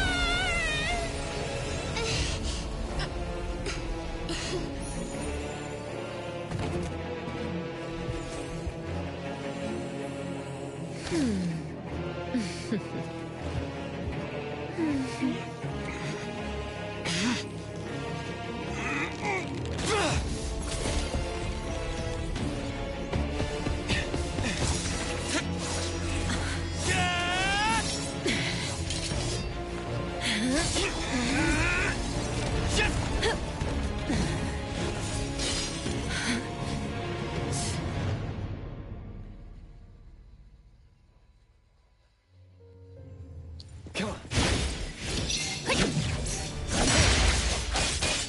Rage, hatred, resentment. It's fine. Fierce emotions, as if engulfed in flames.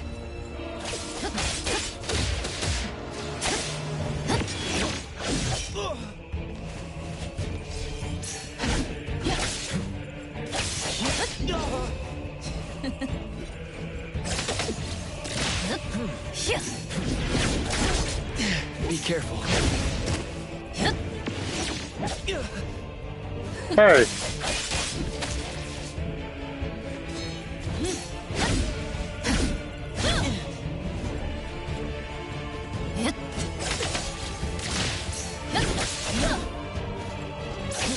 Watch the timing.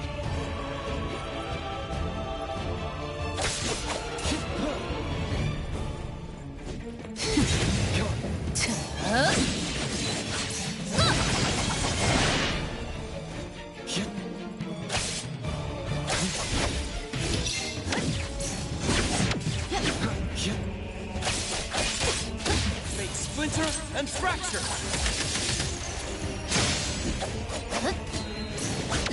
Not too difficult.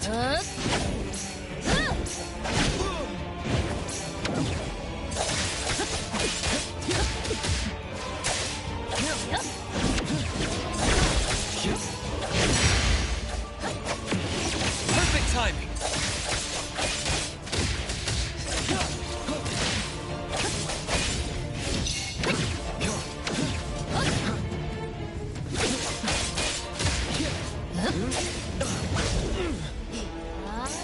It's fine. Feeling good.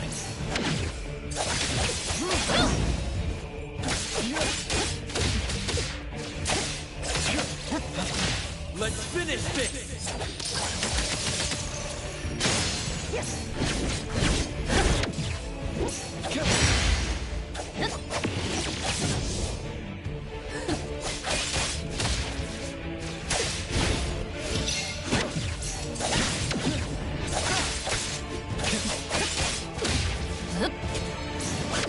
Not too difficult.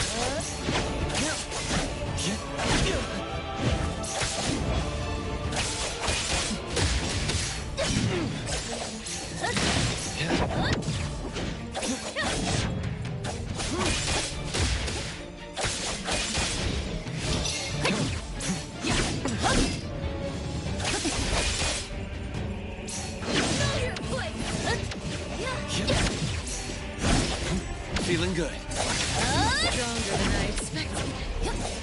Let me show you something.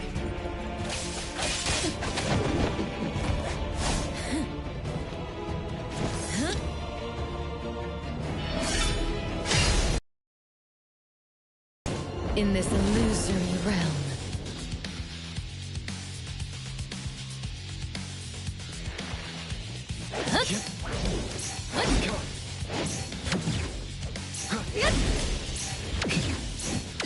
Not too difficult.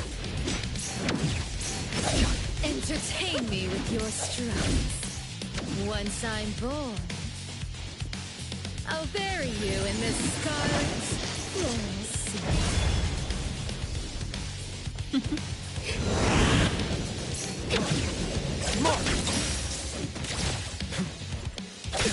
Make splinter and fracture.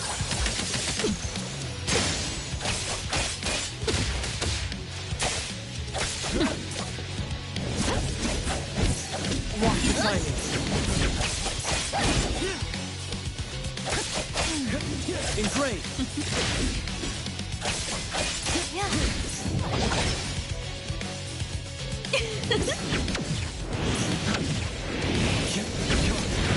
Feeling good.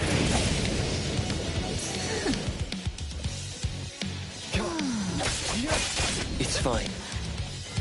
Yeah.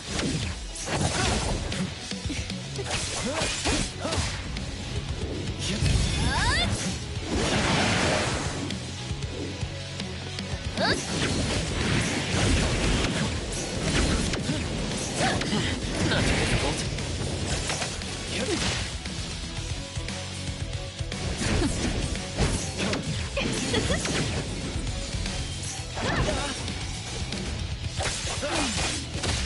Feeling good. Divide.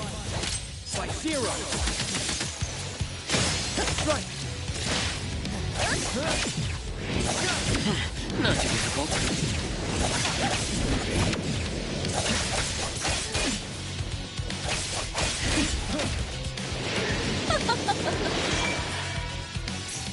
Feeling good.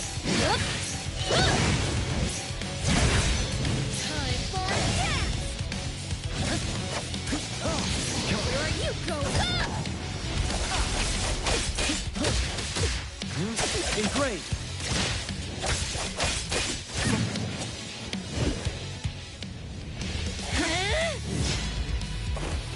You. I won't let you do this! Such arrogance!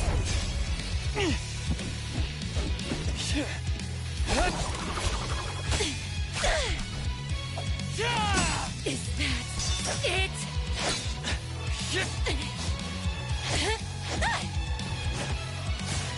Come again! You win! Interesting.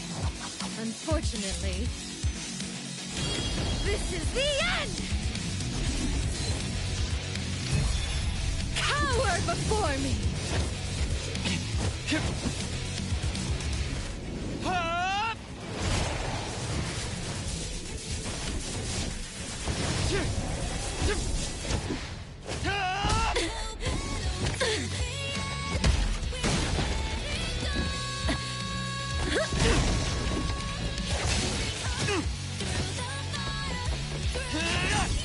You know, to be honest, to what I have 2 swords.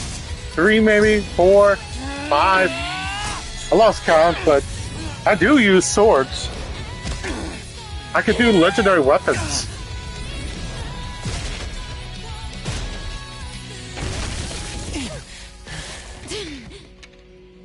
To be quite honest, I probably would take her on.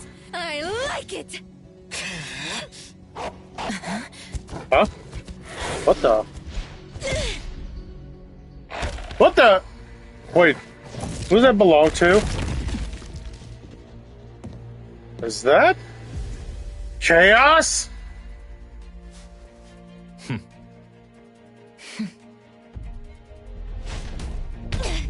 Who else? Hey, Natalie! You're the one behind all this! All at once? Tick-tock, tick-tock. Aren't you running out of time?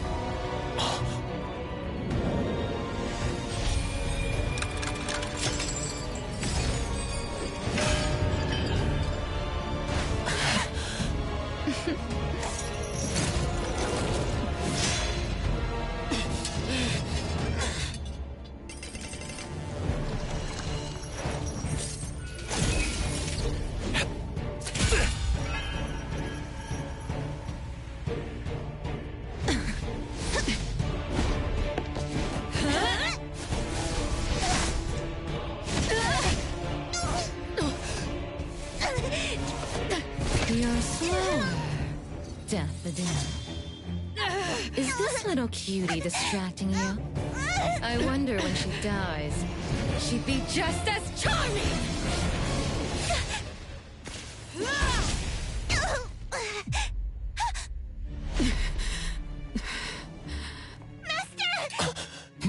How nostalgic, sister. Sanko. We'll meet again. Just so you know, Mother misses you too.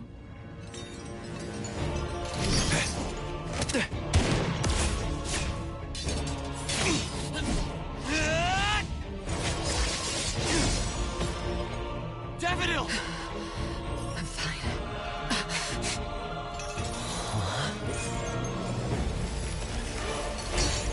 It's not over yet.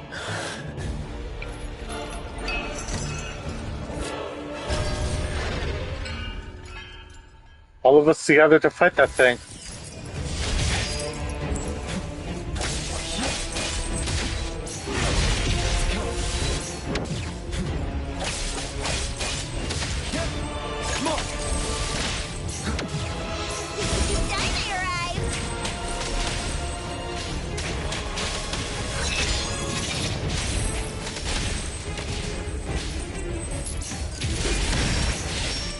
Just a tickle.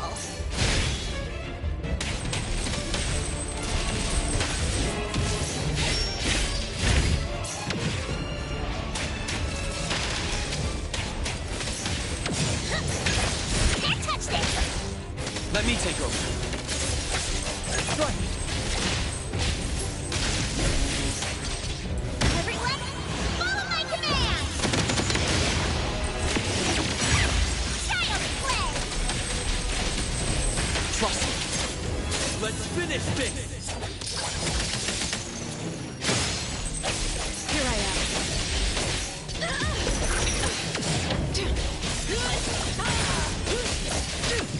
Your moves are sloppy. What you see is an illusion.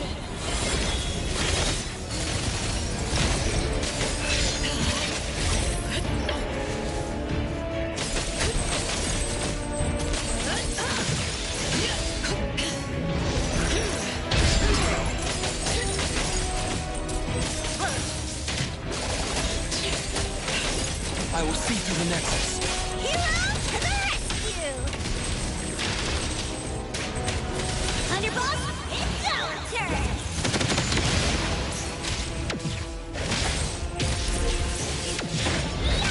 Think you can challenge me?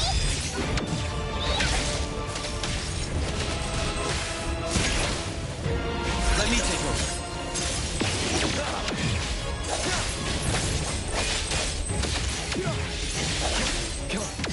Not too difficult. Divide. By zero. Engrave.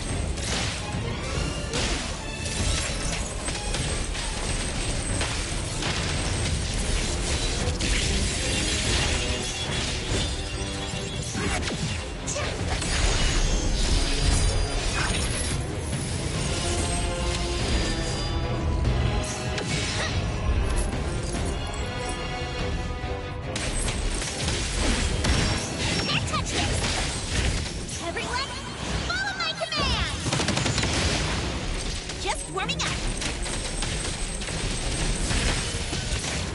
No hitting from behind!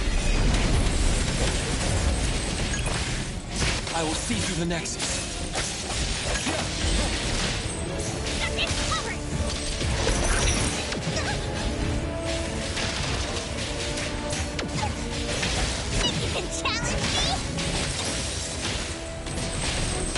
Nice work. Nowhere to hide.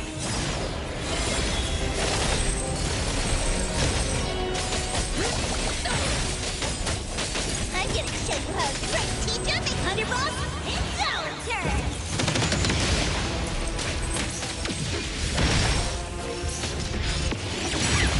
Child play!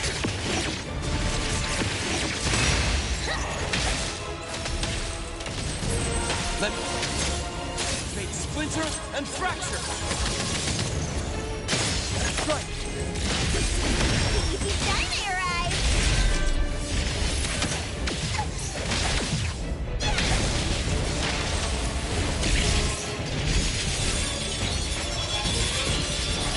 Can't touch this!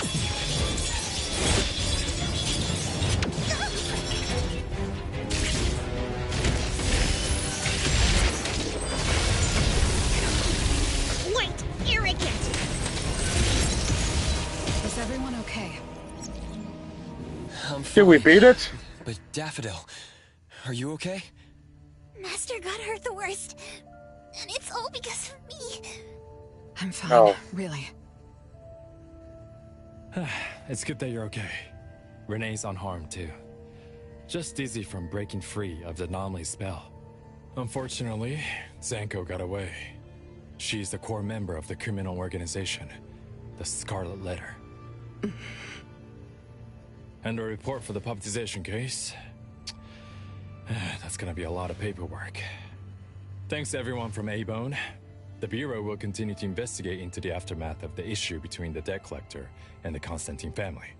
Tomorrow morning, I want those who know anything about the Scarlet Letter at the Bureau. We need to have a proper chat. Daffodil? I shouldn't need to fetch you at A-Bone, right? I see. Says who? Master deserves some rest tomorrow. Natalie, appraiser. Let's go home.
Come on.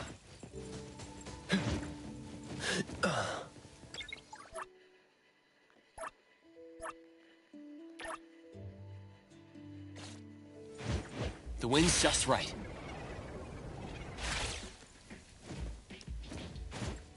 Yep. Come on.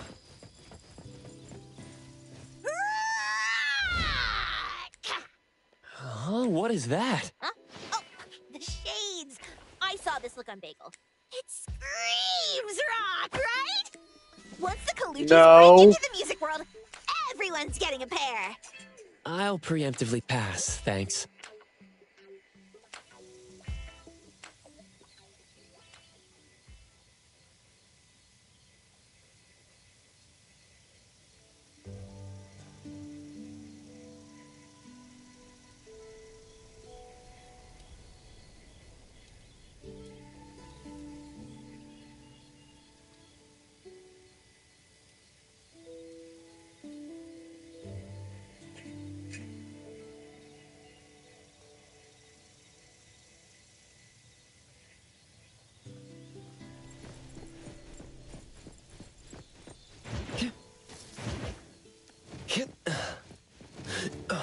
Perfect angle.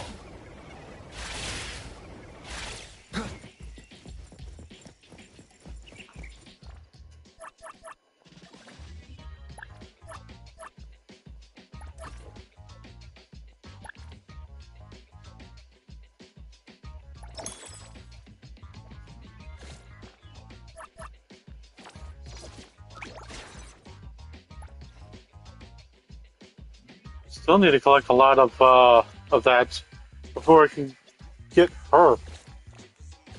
Come on.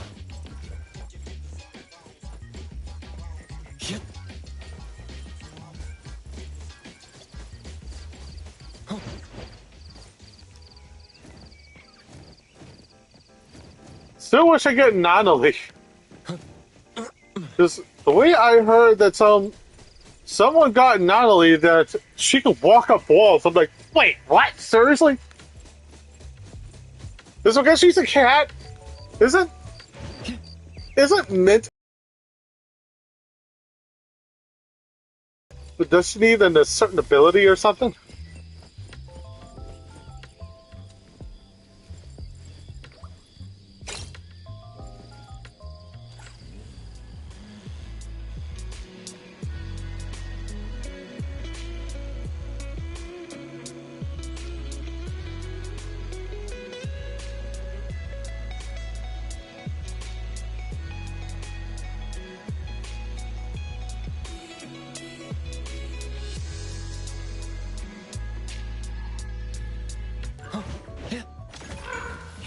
The wind's just right.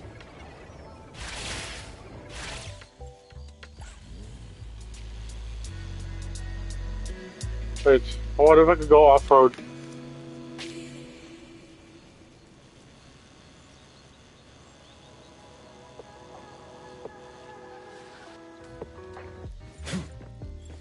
Please stop, Fuller.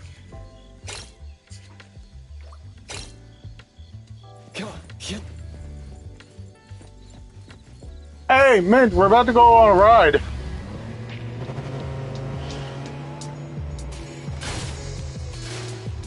What the?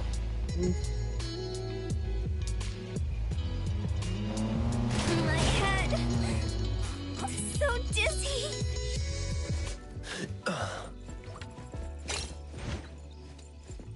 Come on. Oh, this is right.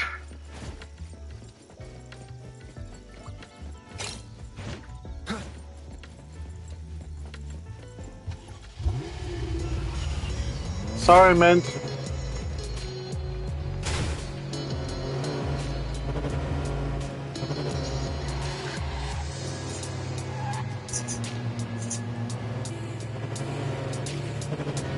Let's sing a song.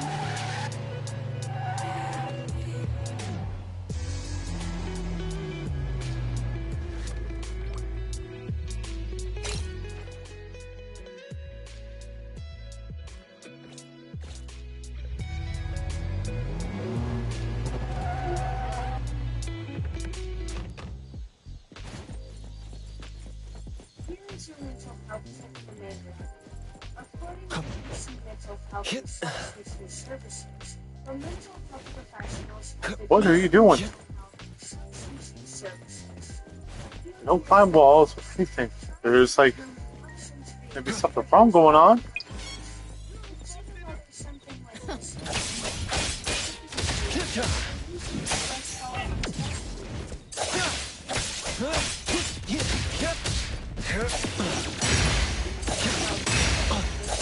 Stick to the plan. Spin and clear.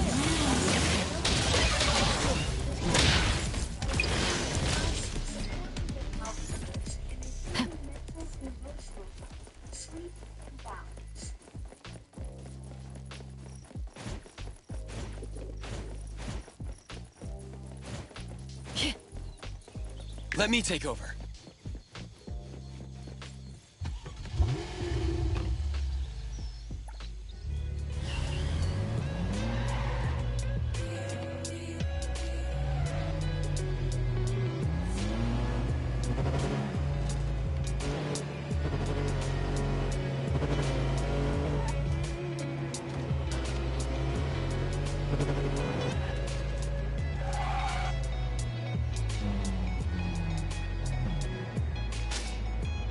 I'm parking right here. It's a free parking space. Nah.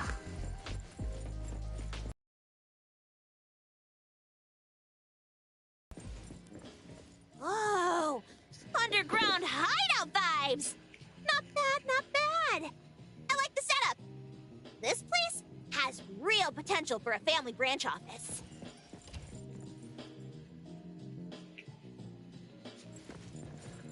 Huh? Natalie? What are you doing here? What's with those shades? Cosplay? Gotta admit, she's got style. You must be Akane. Love the vibe, love the energy. Wait, you two know each other? The appraiser asked me last night if he could bring a friend today. That'd be Natalie. Sorry for the extra trouble, Akane. Don't worry about it. I mean, unless she ends up being even more of a handful than Haniel. She might be in for a surprise. Yep. Hold up. Natalie, you actually know how to play guitar? Shocking, right? But when my guitar spirit awakens, all of Hetero will tremble! The next big wave of music will be led by us, the Colucci's, the roaring tiger of rock from the city of rock! Ow! Another new title? The Rolling Tiger of Rock? Huh. Gotta say, it suits you.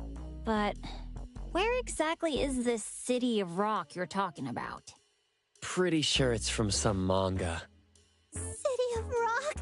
Roaring Tiger of Rock?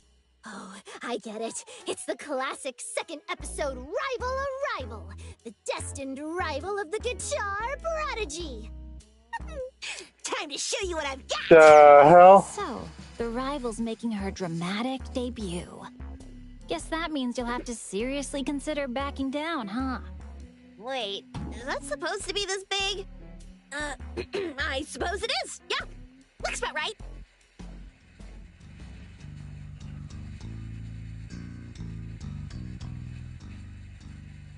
She's playing the bass. Why does it sound weird? Is it broken? No, that's the bass. That's not a guitar. I'm so sorry, Akane. I may have overestimated her. Roaring Tiger of Rock? Do you even know how to play guitar? Of course I do. Takito made me this tiny one once, and the moment I picked it up, bam! Pure melodic bliss! Oh. I apologize again. Truly. Yeah. It's not quite how I imagined it. That's a bass. That's because that's not a guitar, it's a bass! Sound, but the bass is the backbone of any band. It's the soul of the music. No wonder we couldn't tell. It's invisible, like a soul. So it's called a bass. Even better. Bass. Soul. That means I've got the soul of the bassist burning inside me. Time to meet my new Oh no. Can you not? And I suck at drumming. I want to go with the guitar. Video to post later, and if we're not better than yesterday. Haniel, don't ignore your true calling. You gotta face the stage you're meant to stand on. The stage I meant to. Oh, you'll never make it big if you keep hiding on an empty stage with no audience. Like they said in Sin City Chronicles, the family business is the pride of this family. And it should be the pride of this city. Is that all you want? To call yourself a guitar prodigy, post one clip online, and call it a day? What I really want is... I've got a bad feeling about this. Gotta replace that one song. This is going somewhere dangerous. Agreed. What you really dream of, isn't it standing center stage? Lights in your face, a crowd screaming your name! You can't do that alone. If you want to reach that kind of stage, you need support. A family. Or a band. That's why you need me. The Roaring Tiger of Rock! Future greatest bassist in all of Hetero! And you, Hethero's future best guitarist! Oh boy. Hethero's best guitarist! Oh no, it's already happening. Haniel! Natalie! Say no more. I get it now. Let's start training right here, right now. Appraiser, I had no idea your daily life was this exhausting. I appreciate your sympathy, Akane. Please, just promise me one thing. Don't let them drag you into their madness.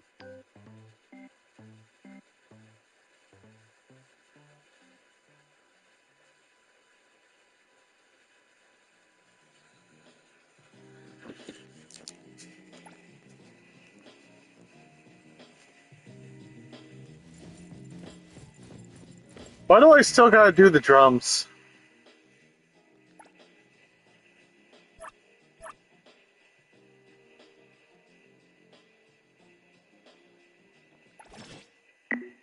Okay, so...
I'm not really great.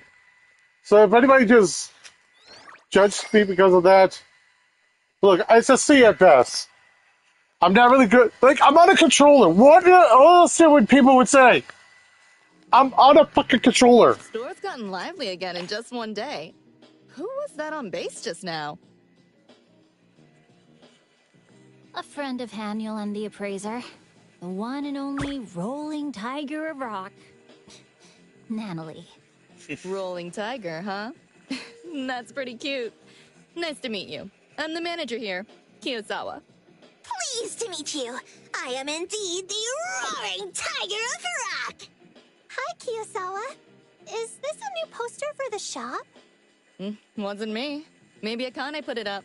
She's always sneaking her favorite bands onto the walls. Double my pay, and I'll even pay out of pocket to put up more. This thing's back again. Looks like another Night of Moondog is coming.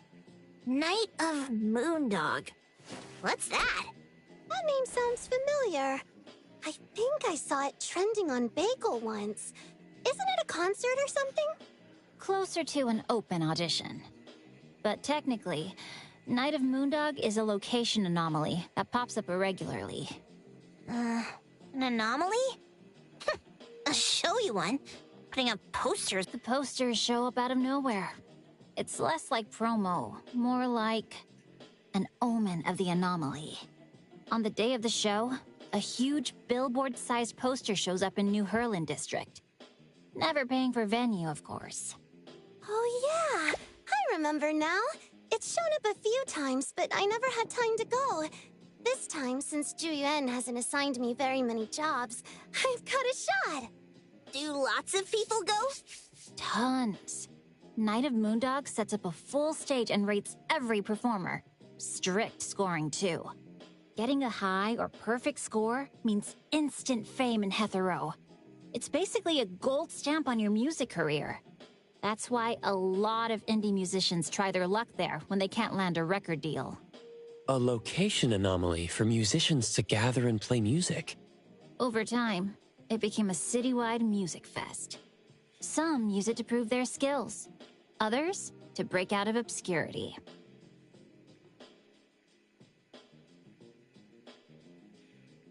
So as long as you score high, you can make it big? Wait, so anyone can sign up? No entry requirements at all? None. Just wait for new posters to appear, tear one down, and show up at the plaza on performance day. Wait a second. Don't tell me you're thinking... Huh? Why will this one tear off? Told you. Gotta wait for the new ones. Don't be so impatient. I get it, though. I totally get how Nanalie feels right now. This could be our shot at instant stardom! If we score high, maybe even perfect, a night of Moondog. Fanbase, interviews, contracts. The Colucci's going global! Someone could even make an anime about us. Legend of the Genius Girl Band. Should I say dream big? At the very least, it's a more concrete goal than just noodling around.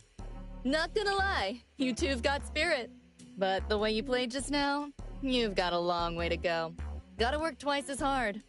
Please stop encouraging them. Yeah, at this rate, we'll be lucky if people aren't laughing at our awful score. Hey now, don't give up before we've even begun. Weren't we just talking about becoming the strongest in Hetero? You're right. We've gotta be like those birds flying straight into the wind, chasing the sky. We will become the strongest in Hetero! Becoming the strongest in Hetero! Akane, hang in there. They're trying to convert you. I didn't even notice. These two are terrifying. Good energy, though. I actually recorded your session. Let's watch it together and find areas to improve.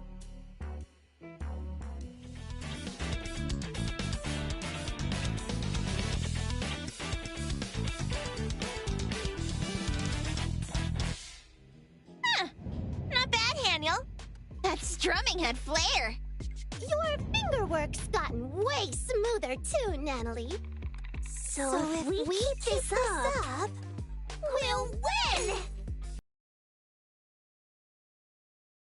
As teenagers can summon, I'm almost impressed. I think they're just encouraged by the progress they're making. Sure, but if they stay holed up here forever, that confidence might get dangerously out of hand. Actually, we've got an event in a couple days and need a warm-up act. Want to give it a shot? You mean playing in front of an audience? A live show? Just a short set before the crowd fully arrives. If you play like you've been practicing, you'll be fine. No way! Really? This is it! The beginning of our legend! Easy there, rolling tiger. Your tail's showing. Performing for an audience isn't the same as practicing. Their reactions will mess with your rhythm if you're not ready. Even parts you've mastered in practice might fall apart under nerves. Is it really that different? But maybe I'm worrying too much. With you two, who knows? It's okay, Akane. Still, just in case. Got any secrets to not messing up? No secrets. Just practice. Over and over. Until your fingers know what to do even when your brain doesn't. Think of it like lifting your arm. Doesn't matter how nervous you are, you can always do that, right? You want your playing to be that natural.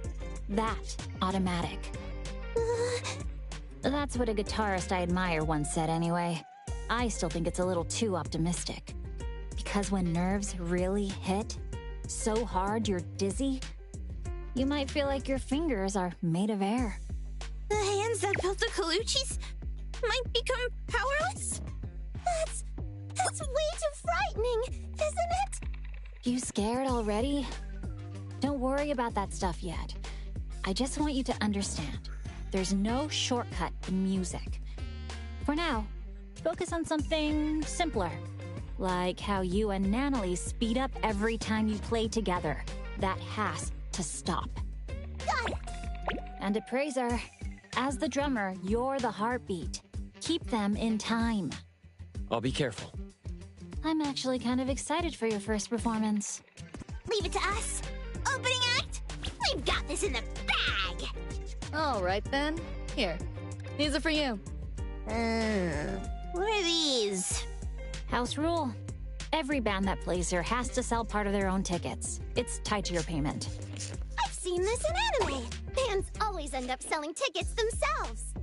Don't worry, it's just Ted. If you really can't sell them, just return the rest.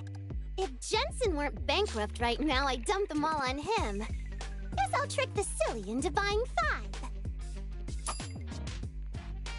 I'll handle the rest. It's been a while since we bought intel from Stereo Express. Dagito probably has saved up a bit in his stash by now. Huh?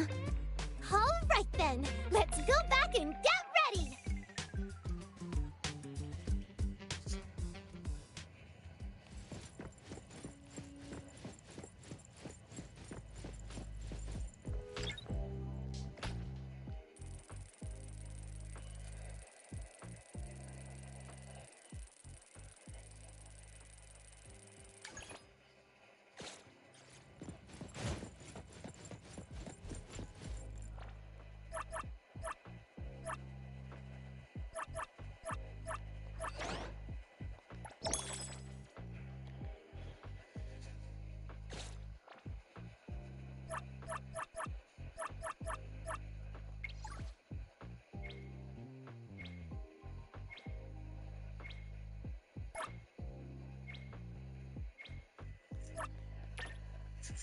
Got it.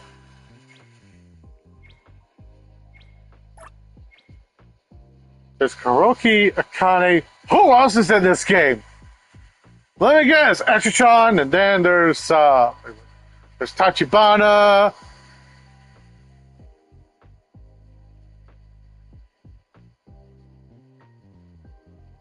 There's Yuzuria. And there's always a lot of Etchichan characters. I still have to go back to.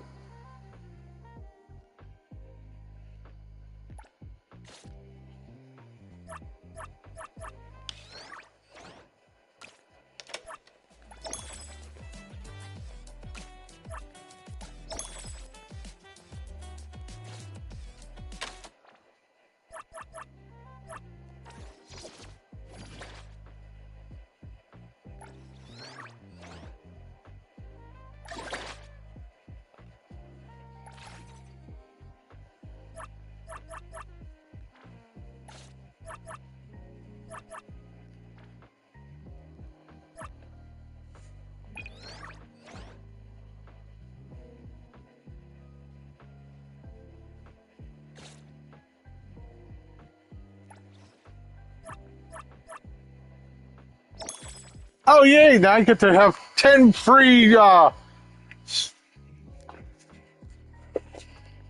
got to work on getting the other one. The 10 free draws.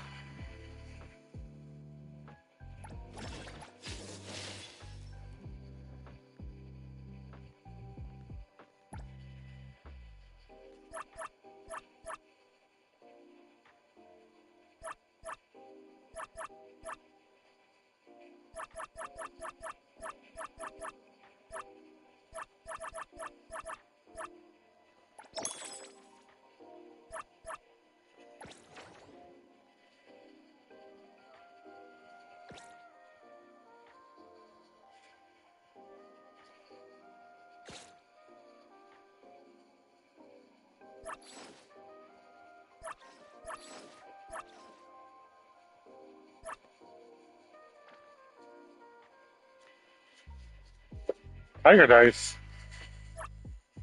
Ball bundles? Oh. So it's like what? Oh, there's prime picks. I don't have any of that.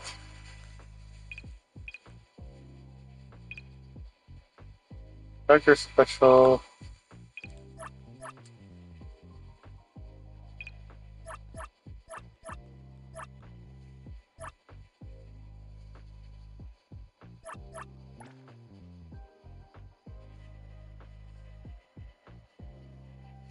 Would be a nice purchase. Then I get this. What else?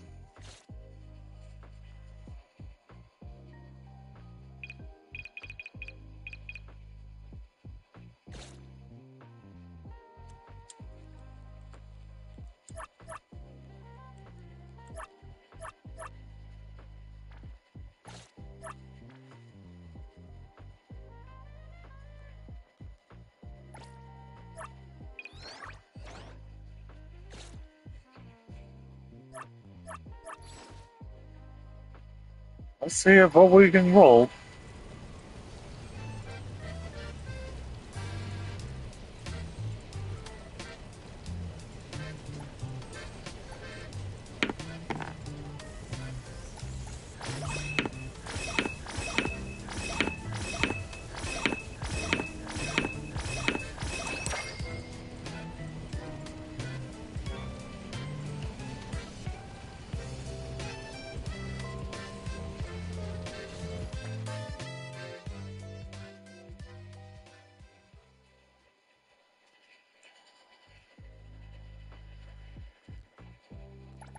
Hold on. Let me... Back to work again. Recipient. It's my duty. Daffodil is one of the characters I wish to get. I don't do vague Then there's requests. this. I also want to get her. Like, not only because of that, but she also does, like... She has guns.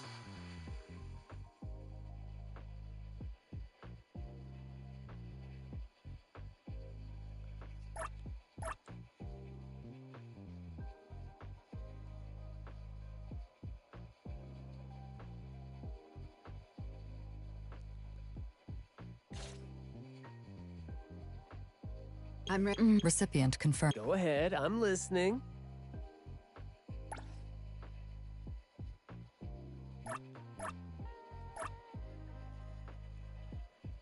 Synthesis.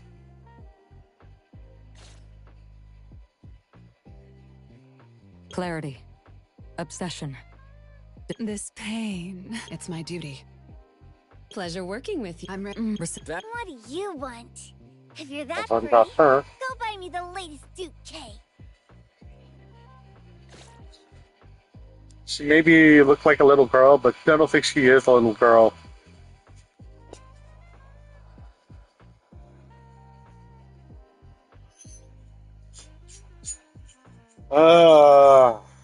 Would you wait? Like, you can wait, mother. I can come to you anytime I wish to, but I don't. Like,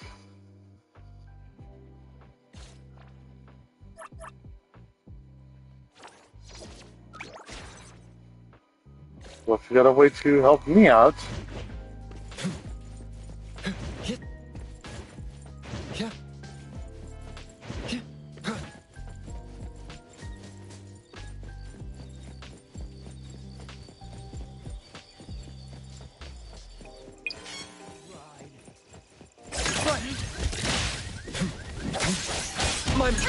No loose ends.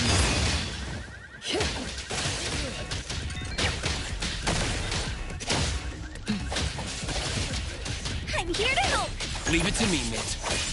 I'll provide backup.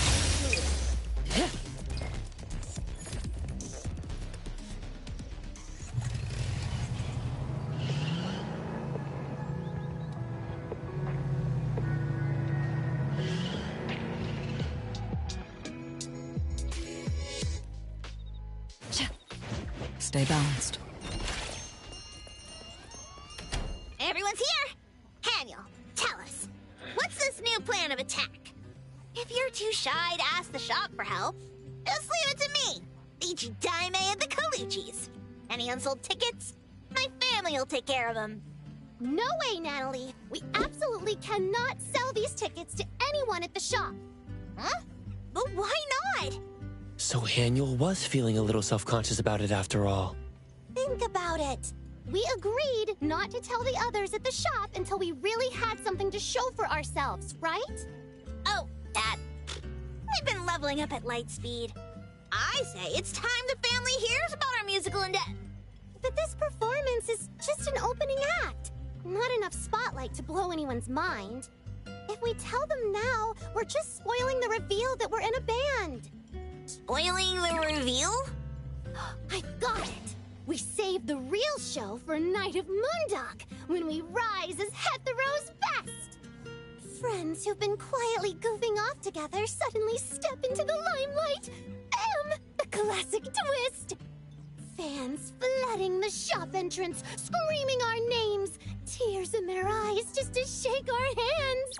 Can you imagine the look on everyone's faces? That would be epic! Exactly!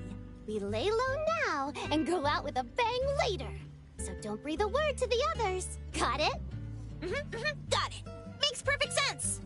So that's the plan? Appraiser, strategy change. Total blackout. Not a peep to the shop folks. Understood. Which brings us to today's meeting. New ticket selling strategy time! I did some intense digging on Bagel last night and found something cool. Someone who'd never been to a live show shared their story. How they bought a ticket from a street promo, went just out of curiosity, and realized the person who sold them the ticket was the one shining on stage!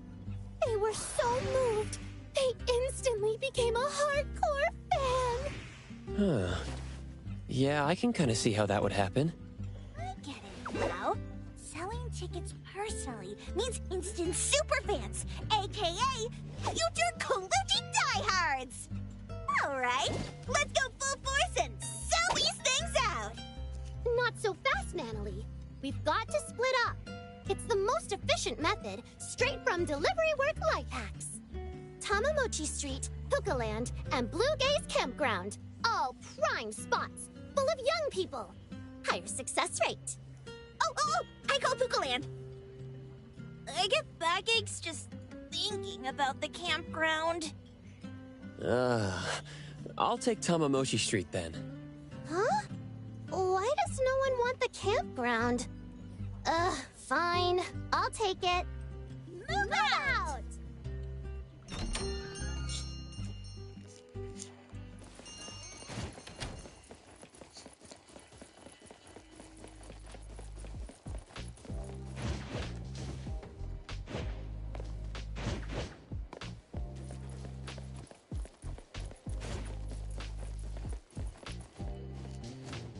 Perimeter clear.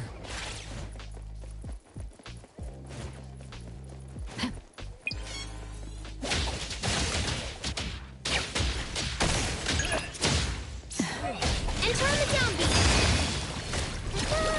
And let the melody take wing.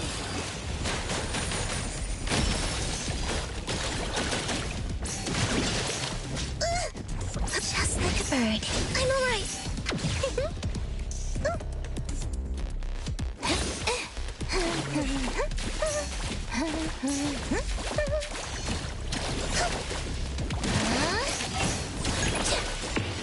Right now.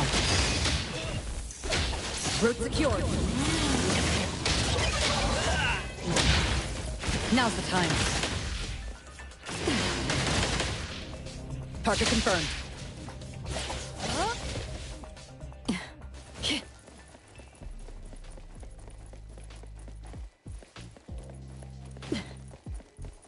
Did I push that back that further? Stay balanced.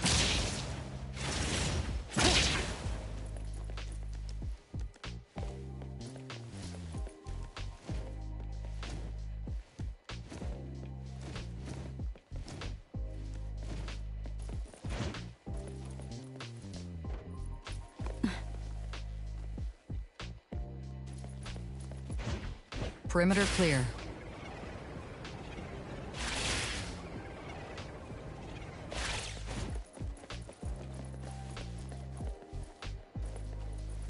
Trust me.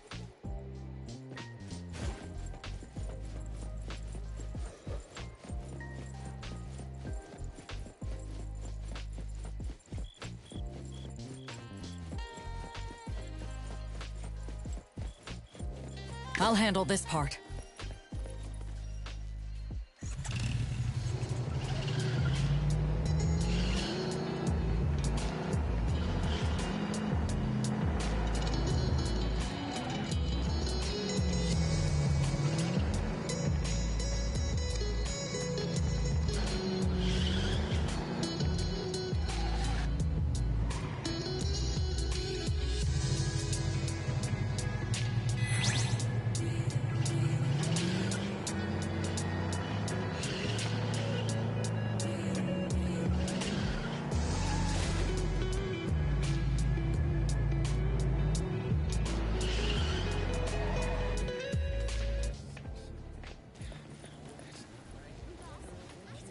So how was that live show you went to? It was amazing! The vibe, the crowd, the price. Yuka. Totally worth it. I screamed my lungs out. I wanted to go. I remember there's but I had your... tutoring that night. And it's not Maybe saw that. they'd be interested in tickets. Hey there, sorry to interrupt. There's a show tomorrow at a nearby live house. It's called Star Sign. Oh, wow, perfect timing. Do you have tickets? I'll buy one. This is wild. We were literally just talking about that show. I'll skip it though. Still tired. You go have fun. All right, next time we'll go together. Deal. Thanks so much for the support.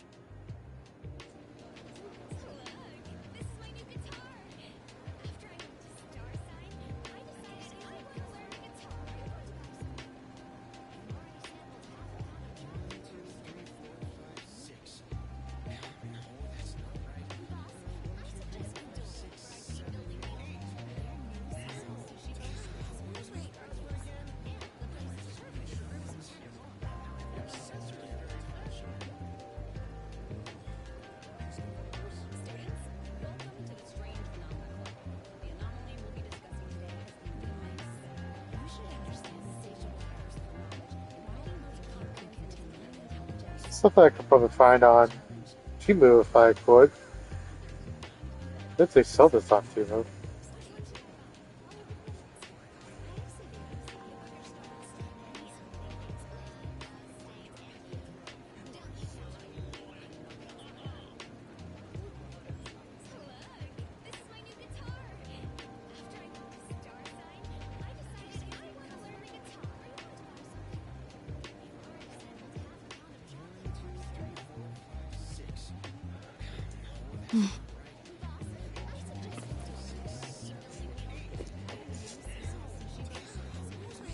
You know, I could take some pictures, like, see of trying to recreate some things. I might use ChatGPT because technically I wanted to have something created in an anime way, The smell from work. like I did with Rise of the Shield Hero.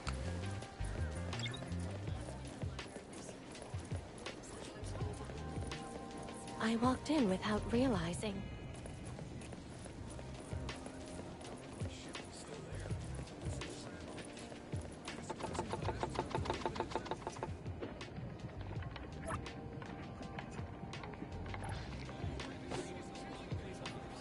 Looks like I am definitely saving up.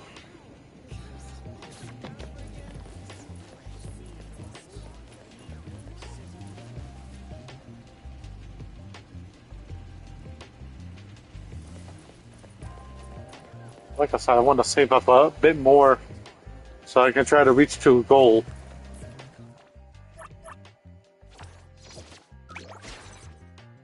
There's something here that I need to get.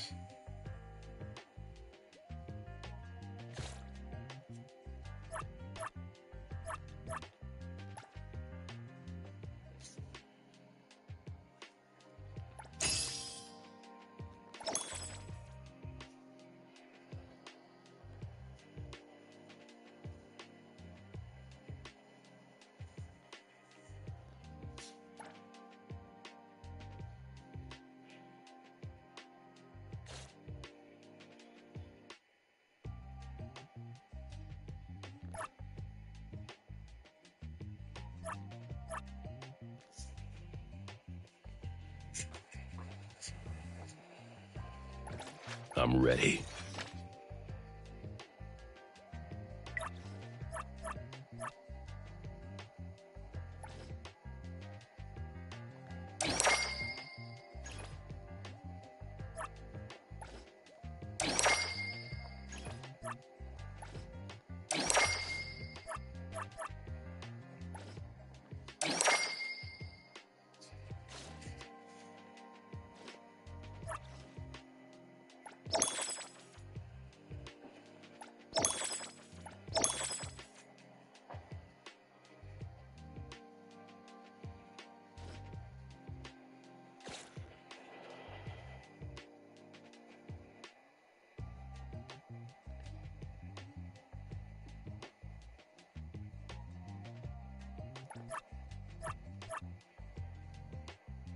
Happy to help.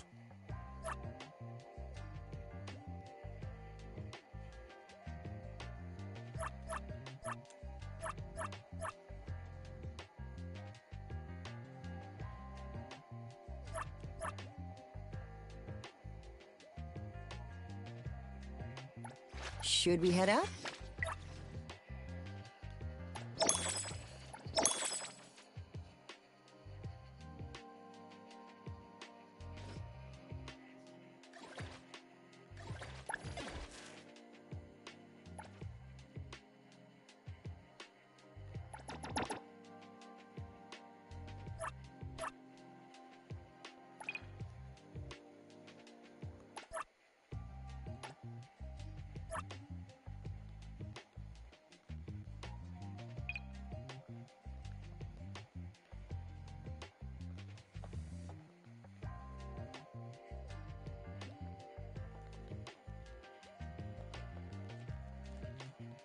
Oh, come on, really?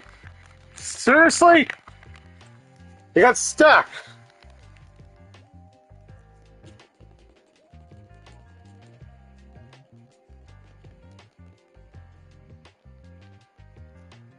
I may have to go ahead and restart this. I'll get something I did here, or I'll have to restart it. I'll have to reset the stream. I'll be back.